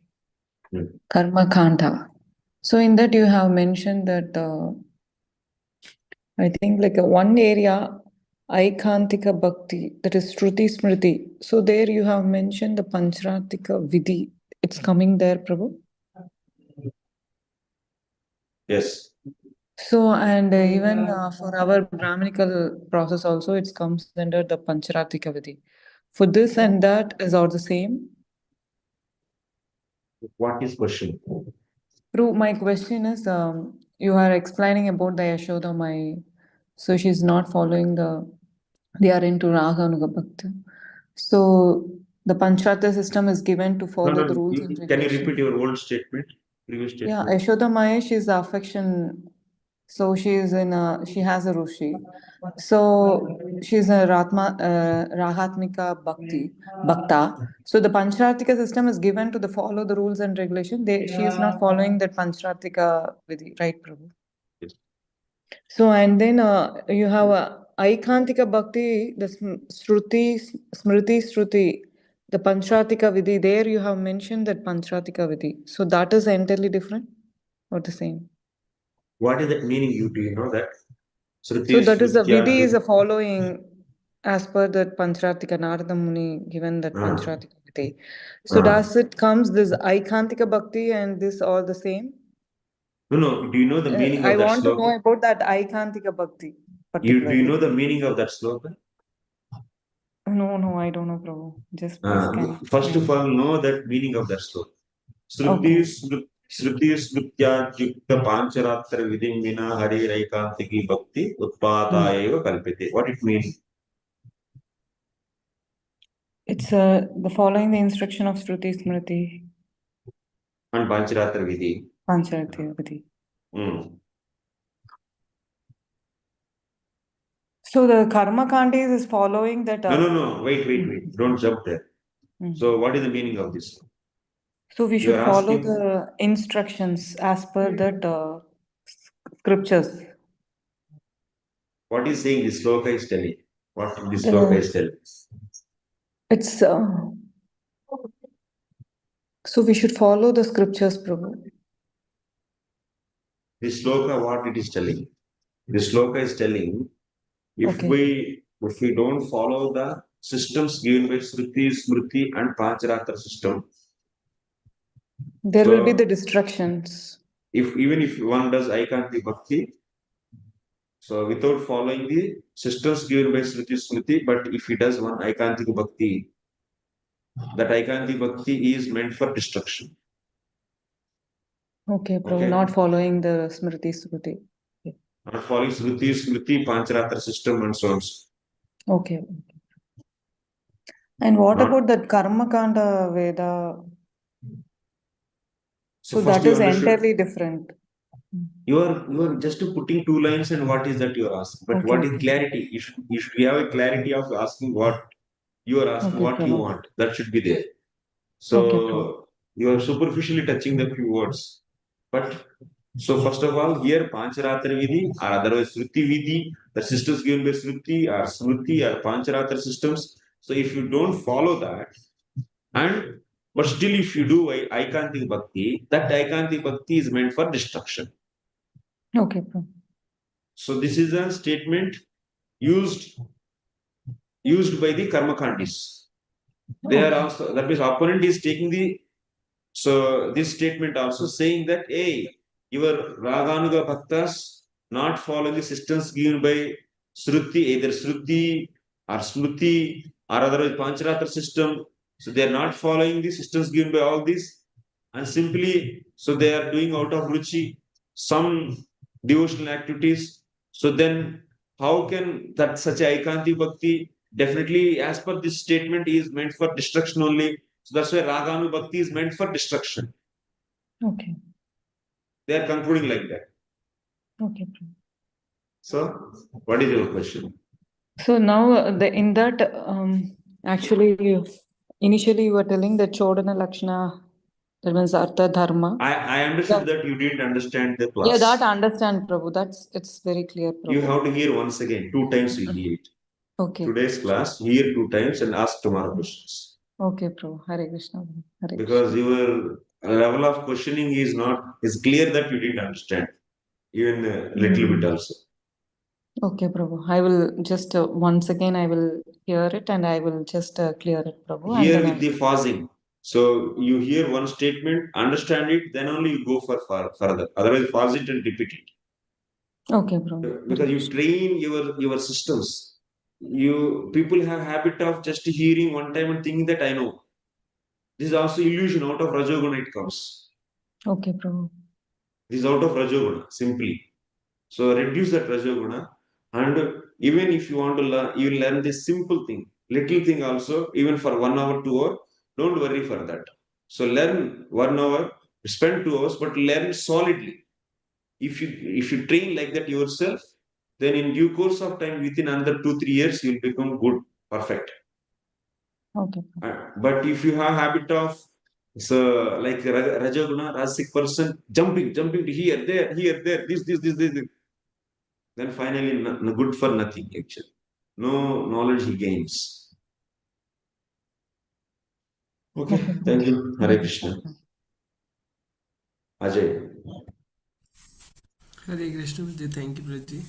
Praji, I want to ask that while doing practicing bhakti now in ISKCON, Praji, sometimes it is said that some of the rounds, chanting the rounds, some services, you just focus on Krishna and don't think that this is you are doing just because out of fear, out of means some instruction, just do for loving Krishna, for offering to Krishna. Praji, what type of that activity we do for Krishna, is it counted in pure devotion, Praji? And that is that practice? Means I want to ask Praji. First of all, questions should be clear. So you are saying that someone is out of love. So what someone is something you don't need to bother about prescribed rounds of chanting. Just we should love Krishna. They are saying like that. Means just offer a round for Krishna. Krishna, I am doing this is for you. No instruction out of other than 16 rounds that are prescribed by Prabhupada ji. But chant 1 round at least just for Krishna. Means is that pure devotion type of practice, Prabhuji? I want to ask. Acha. That means for Prabhupada prescription we are doing 16 rounds, but for 1 round for Krishna we are doing. That means that 16 rounds are not meant for Krishna.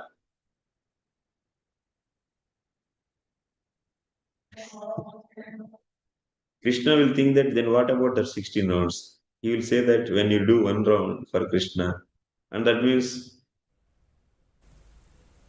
so 1 round for Prabhupada, 16 rounds for Prabhupada out of obligation, and 1 round for your interest. That means Prabhupada interest and your interest is different. It's not like that. All rounds were pleasing Krishna and Gurus. So you should chant all 16 rounds for Krishna with your heart.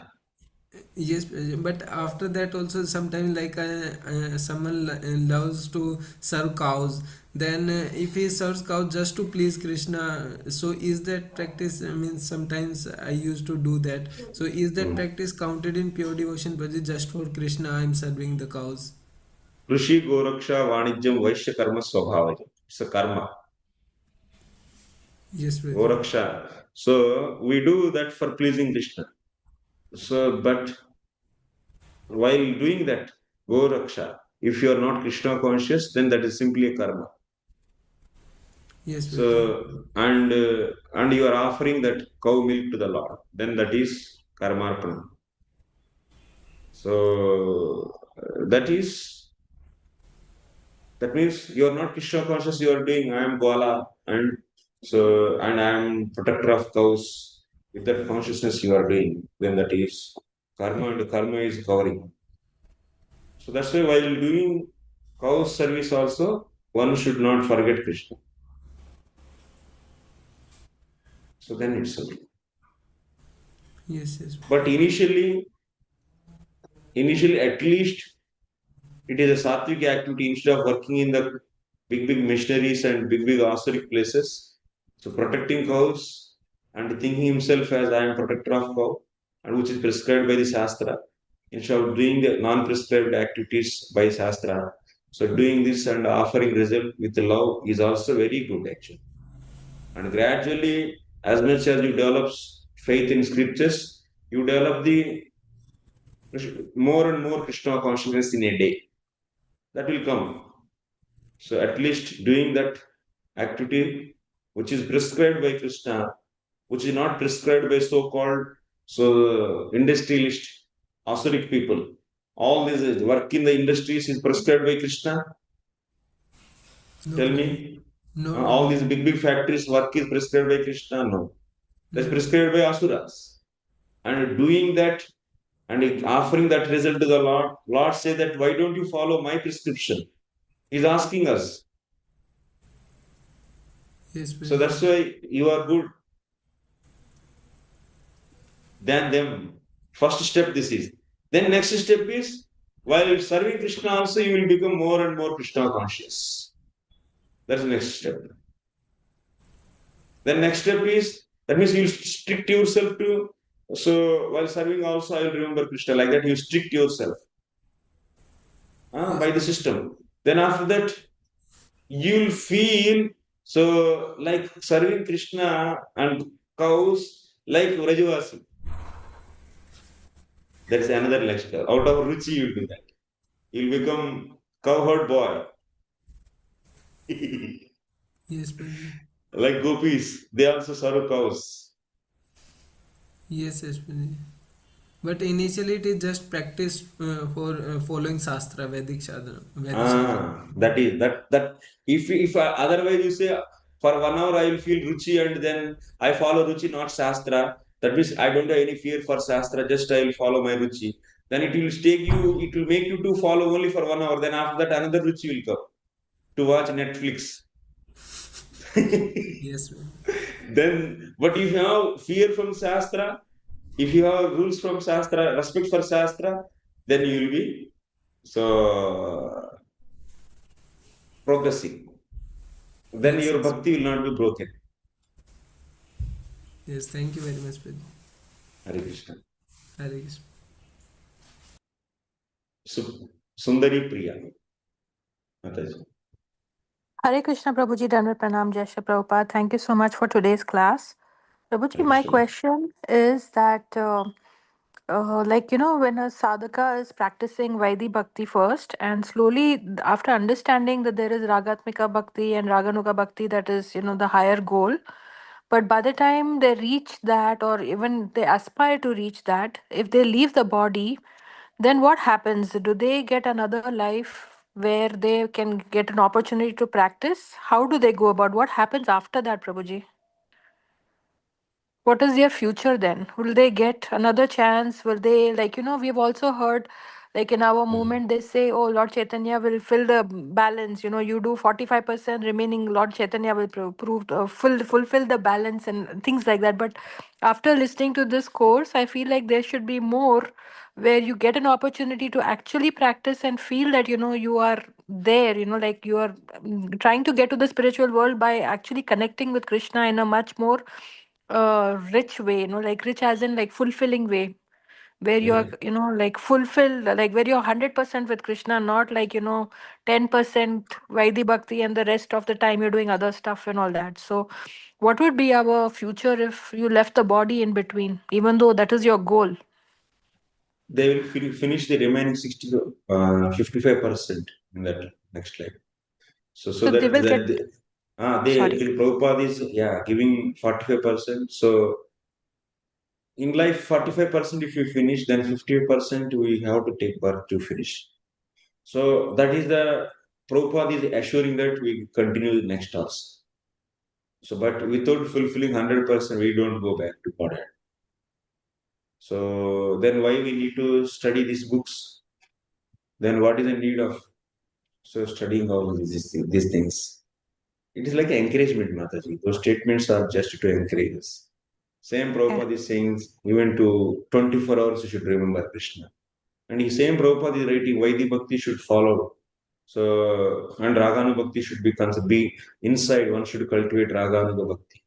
So he's writing clearly, if you read the 16th chapter of the Nectar of Devotion, so many things, and one should not jump. So many things he's clarifying. When who is speaking? Prabhupada is only speaking those. People, our mind is so attracted to the things, and scope, it is always looks for the scope, how to escape Vaidhi sadhana bhakti and how to claim artificially ourselves as Raganu, Ruchi Bhaktas. Hmm. So this is the game of the mind. It looks for the opportunity to skip the Vaidhi rules and regulations. Second is it try to claim the that means falsely claiming of that having Ruchi. Come out from these two illusions, and we should always work on these two. We should not allow our mind to driven away by these two things. So strictly, if we stick to the instructions of Prabhupada in purpose, then we feel to put 100% in our life, in this life. And even we fail because of our time is not, that means we have sufficient time in this life. So we'll continue in the next life from the same place. Okay, which means that we will again get birth in the same path, as in like Yes, following in Rupa Manjari or Rupa Goswami's, in that path itself. We will not get diverted and get a like birth in, say, in some other some other sampradaya like Vaishnava birth, yes, but maybe in some other sampradaya or something else. We won't get off track, right, Prabhuji? We'll continue in the No. same path after this, right? Yes, that is their That is the assurance. assurance. Is there any Yes. praman for that, Prabhuji, or do we just understand from Shastra? Like, how do we know that? The statement is assurance. That is the pramana. Arsha pramana. Okay. So even if we set this as an inner goal, like, like ultimate goal for ourselves, like meditate on that goal and slowly try to work towards it, at least there is hope that we will continue in our next life also if we don't finish in this life. Absolutely. Oh my God, that is so wonderful to hear, Prabhuji. So assuring. Thank you so much. Hare Krishna. Hare Krishna. Aradhya Prabhu. Yeah, Prabhuji, am I audible? Yes, yes. Am I audible? Yes, yes. Okay. There might be a bit of background noise because I'm in train, Prabhuji. Yeah, sure. Prabhuji, wanted to ask, like yesterday you were saying that when one is in Vedi Bhakti, until one doesn't reach Anartha Nivritti, and he has done Anartha Nivritti, he should follow Vedi Bhakti. And after he has reached Anartha Nivritti, that time, I mean, he's an Anarthas, he's got free from Anarthas. That time he can, follow the Raganuga Bhakti. I mean, only those principles that are favorable to Raganuga Bhakti. Is it the case? Yeah, Prabhupada is writing in the Nectar of Devotion also, because these anarthas will stop, so not to manifest ruchi. So, but ruchi you should get what? Because we already got the mercy of the Ragatmika Bhakta, that is Rupa Goswami. So our ruchi should turn towards the him and Vraja Bhakti, not to the continuing of this ruchi for Vaidhi Sadhana Bhakti. That should not be there. Rules and regulations. So following this Vaidhi, so that kind of ruchi should not be there. So because we got mercy, that is the point actually. But before anarthas, strictly following Vaidhi sadhana is very much needed actually. That is very much needed because these anarthas are the blocks for manifesting ruchi also. Of course, we will have mercy of the acharyas being in this parampara. Okay. So if I conclude it, I mean, till Anartha Nivritti, we follow Vedi Bhakti. after nishtha, we follow only those principles of Vedi that are favorable in achieving lobha. And after lobha, after reaching ruci, we are following. We are started on Raganuga Bhakti. Like that. We should try like that. And even if we pray to Ragatmika Bhaktas, and even before reaching another nivritti also, you may get special mercy. So because of that, it may manifest before also. Because Raganuga Bhakti, to do that ruci, can be at any stage. Even before entering into this path, before getting the Guru also, one can get out of mercy Raganuga, that means ruci, so that one can practice Raganuga Bhakti. You can't condition it. The mercy of Ragatmika Bhakta can be more powerful, and you can't. Now you are in another Nivritti stage, and all of a sudden you got the extremely taste because of the Ragatmika Bhakta, such a exclusive kripa of the Ragatmika Bhakta, which is even that can destroy the anarthas also, which we can't destroy ourselves. That can be possible. So that's why you can't restrict the. That's why I said in the from the ruci stage we should turn. I said, but also you can't restrict Raganuga Bhakti. The eligibility to get Raganuga Bhakti is ruci. That too only should happen at ruci stage. Before it can't happen. Then we are not allowing Raganuga Bhakti from the beginning. That means sadhu sangha bhajani kriya. You're understanding? Yes, Prabhu. Like that. So we can say that ultimately Raganuga Bhakti doesn't start at nishtha, but it starts at ruci only. It can start even at Shraddha also, before also. I mean, after getting mercy, it can start from anywhere. But Yes, when yes. we say that in terms of that whole level from Anarthas. Shraddha, Yeah. That is Anarthas is there. So then we should work it out on the Anarthas till manifest. Prabhupada is writing clearly there. Yeah. so in terms of, but people ask that at what stage it start, nishtha or ruci. So in that terms, I'm asking if We on are that seeking for all the time. All the time we are not targeted. At any time we are going to get, we want to jump into that. And if someone has said that he is come to Raganuga Bhakti, we will say here is the platform of ruci.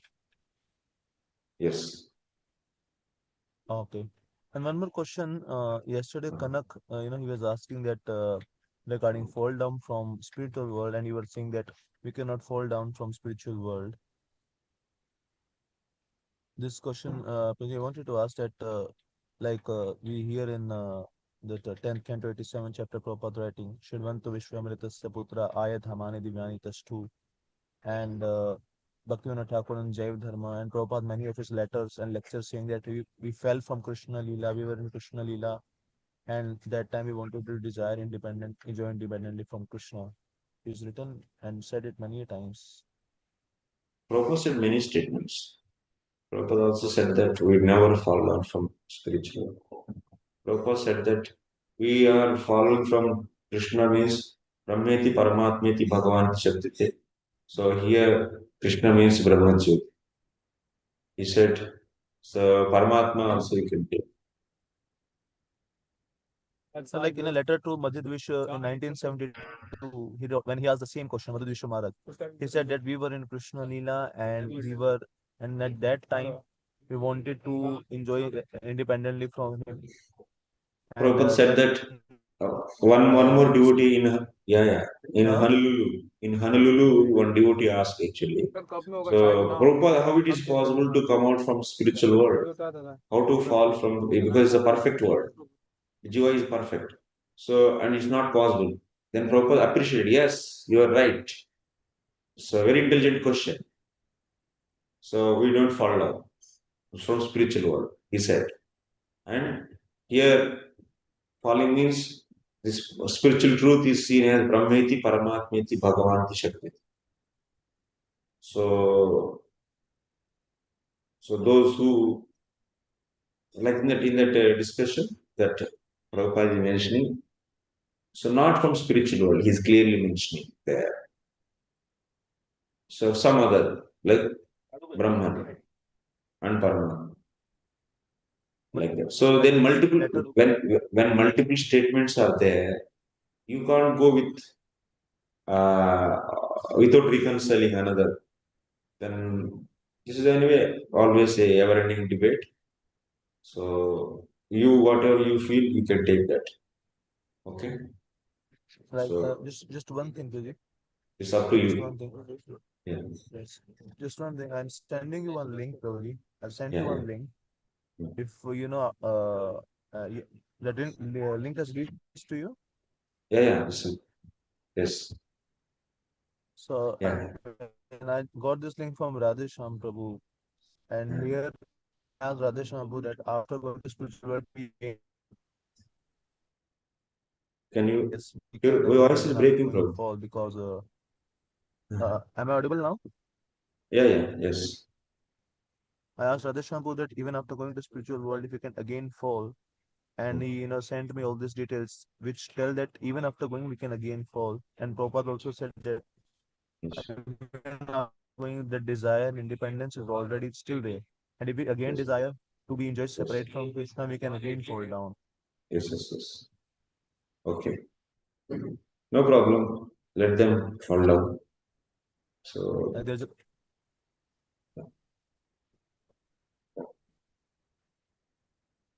I don't like there's a know. Actually, conversation in Denver in I don't know this. This is not there in anywhere in Tilgusa, anywhere Rupa. So, Krishna Chakravarti before. like in this link there's a conversation in Denver where Prabhupada asking devotee asked that even after going there we have independence. Prabhupada said yes. Even after there we have independence and we desire we can come again. That option is always there. That Prabhupada is writing. He's speaking to him. Sure. Prabhupada is saying, 1 second. What is it?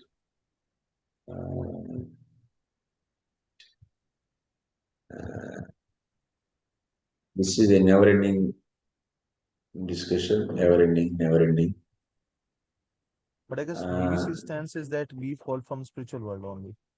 No, The they official stance of VBC. they have their stance is no need to discuss this. Their stance. I asked one devotee from Shastric Advisory Committee. He told that VBC's official stance is that we fall from the spiritual world because the essence was Prabhupada said most of the time. And sometimes he said not to discuss whatever it may be, he said, and sometimes he said, so not fall down. Even in the purport also he wrote. So in the 16th chapter of third canto. And Prabhupada is saying, also, may I ask a question? Or devotee is saying, I was told that we come into this material world because of enviousness to Krishna. Prabhupada, yes. Guest is saying, on the other hand, I was told of the spiritual world is ideal world and everything is ideal. So I don't see any reason why a person in the spiritual world must envy Krishna. Prabhupada, no, not the spiritual world. Actually, spiritual world is divided into three parts: absolute truth. The spiritual world is called absolute truth. Your question is very intelligent. In the Srimad Bhagavatam, it is said that Vadanti tat tattvavidas tattvam jnanamadvayam brahmeti paramatmeti bhagavaniti. Shabdate, the absolute truth is manifested in three different stages according to our understanding. The absolute truth is one, but according to my capacity, I understand absolute truth in three features. Those who are trying to understand the absolute truth by dint of his imperfect knowledge, he comes to the conclusion the absolute truth is impersonal. Suppose I give you a concrete example. A man is in darkness, he wants to come to the light. So when he comes to the sunshine, he sees the sunshine impersonal. But if he has got power to go to the sun globe, he sees something localized. And if he has power to see the sun god, he will see something personal. So those who are outside the localized aspect of and personal aspect of Krishna, those who are in the sunshine portion are in the effulgent portion. Effulgence means minute particles of the soul assembled together. Just like the sunshine is the combination of molecular shining parts. Similarly, so we spiritual sparks, when we simply congregate one place, that is called Brahma Jyoti. In that portion, because they have no information about the personality of God, they are envious. Your understanding? Prabhupada is saying here, not from the spiritual world. Prabhupada is clearly saying, so jivas all are congregating at one place and they have no information. Prabhupada is writing, that means Bhagavad Paratattva Gnana Sansarga Abhava. That means they have no information about absolute personality of Godhead. They are envious. That's why they are envious. That means, so we also say, Bhagavatam also saying, Jivatmas are coming from the Paramatma. So Prabhupada is they are all congregated at one place. That is in the Paramatma, congregated. And they have no information, Paratattva Gnana Sansarga Bhava. And that's why they are envious. Not that they are in the spiritual world, Krishna Loka, and so that's why this also say they are all coming from Krishna only, because Paramatma is also Krishna only. Brahmeti Paramatmeti Bhagavanti Shabdite. He is very nicely clarifying here. You read this. So from there we are falling actually. In a letter to Revati Nandan Maharaj, Prabhupada is saying that there is no question from falling from Brahman effulgence because that is already a fallen condition. One cannot fall down from a fallen condition. Falling down means from a non-fallen condition, and that is spiritual world. He is writing in a letter to Revati Nandan Maharaj, Los Angeles, 13 June 1970. That Then fall down Prabhupada is cannot saying, happen from a yeah, that cannot fall down cannot happen. happen from a fallen condition because Brahman effulgence automatically means fallen condition. Prabhupada is saying that we can't fall on from spiritual world. It's a perfect stage. But is like like I told Prabhupada is saying that we have the desire. Even after going there, also we can again fall down if we again have the desire to enjoy independently from Krishna. He's saying even after going again, because independence is So, always there. yeah. So that's the Prabhupada, and this pleasure is so heavy. So one can't desire something better than this. Those who tasted the material pleasure and also went there and after tasting that, and nobody can opt that. It's impossible to opt the once again material pleasure. So it's impossible to do like that. Going back is impossible. Yadgatva nanivartante.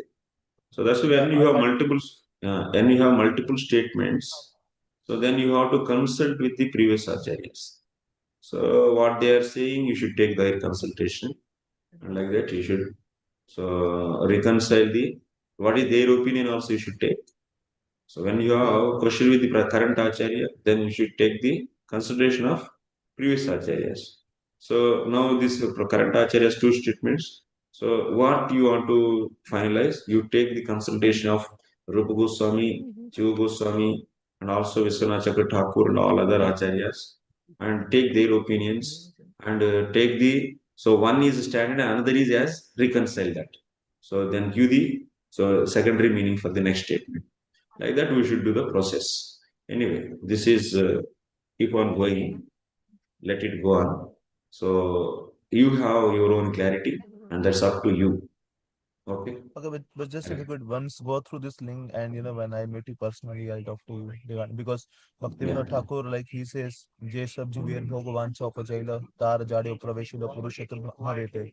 He's saying this in Jaiv Dharma. So even previous acharyas are quoting different places that we fall from spiritual world. Spiritual law. Okay, no problem. So you read that, so understand, and then we'll discuss. Hare Krishna. Okay, Hare Krishna. So one more question, if you don't mind.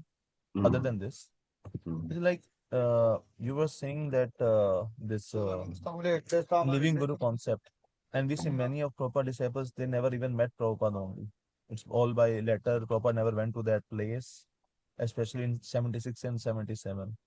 So how to take that thing, because this thing is quoted by those this Ritviks, and I don't know what's the technical answer to that. So if you could help me with that. Living guru for what? Living guru for progress in bhakti. They are interested in progress in bhakti, or just they want to fight. So living guru, I said, to progress in bhakti, na. So then only you can get perfection. So without living guru, who will answer your defects? Like you just hearing tapes, your questions will not be answered. No? Tell me. Exactly. So that's what It's I'm saying very that practical. That's simply unnecessary game actually. No need of giving so much time for such a things. just one last See, question. yeah. Yes, Prabhuji. Yes, Prabhuji.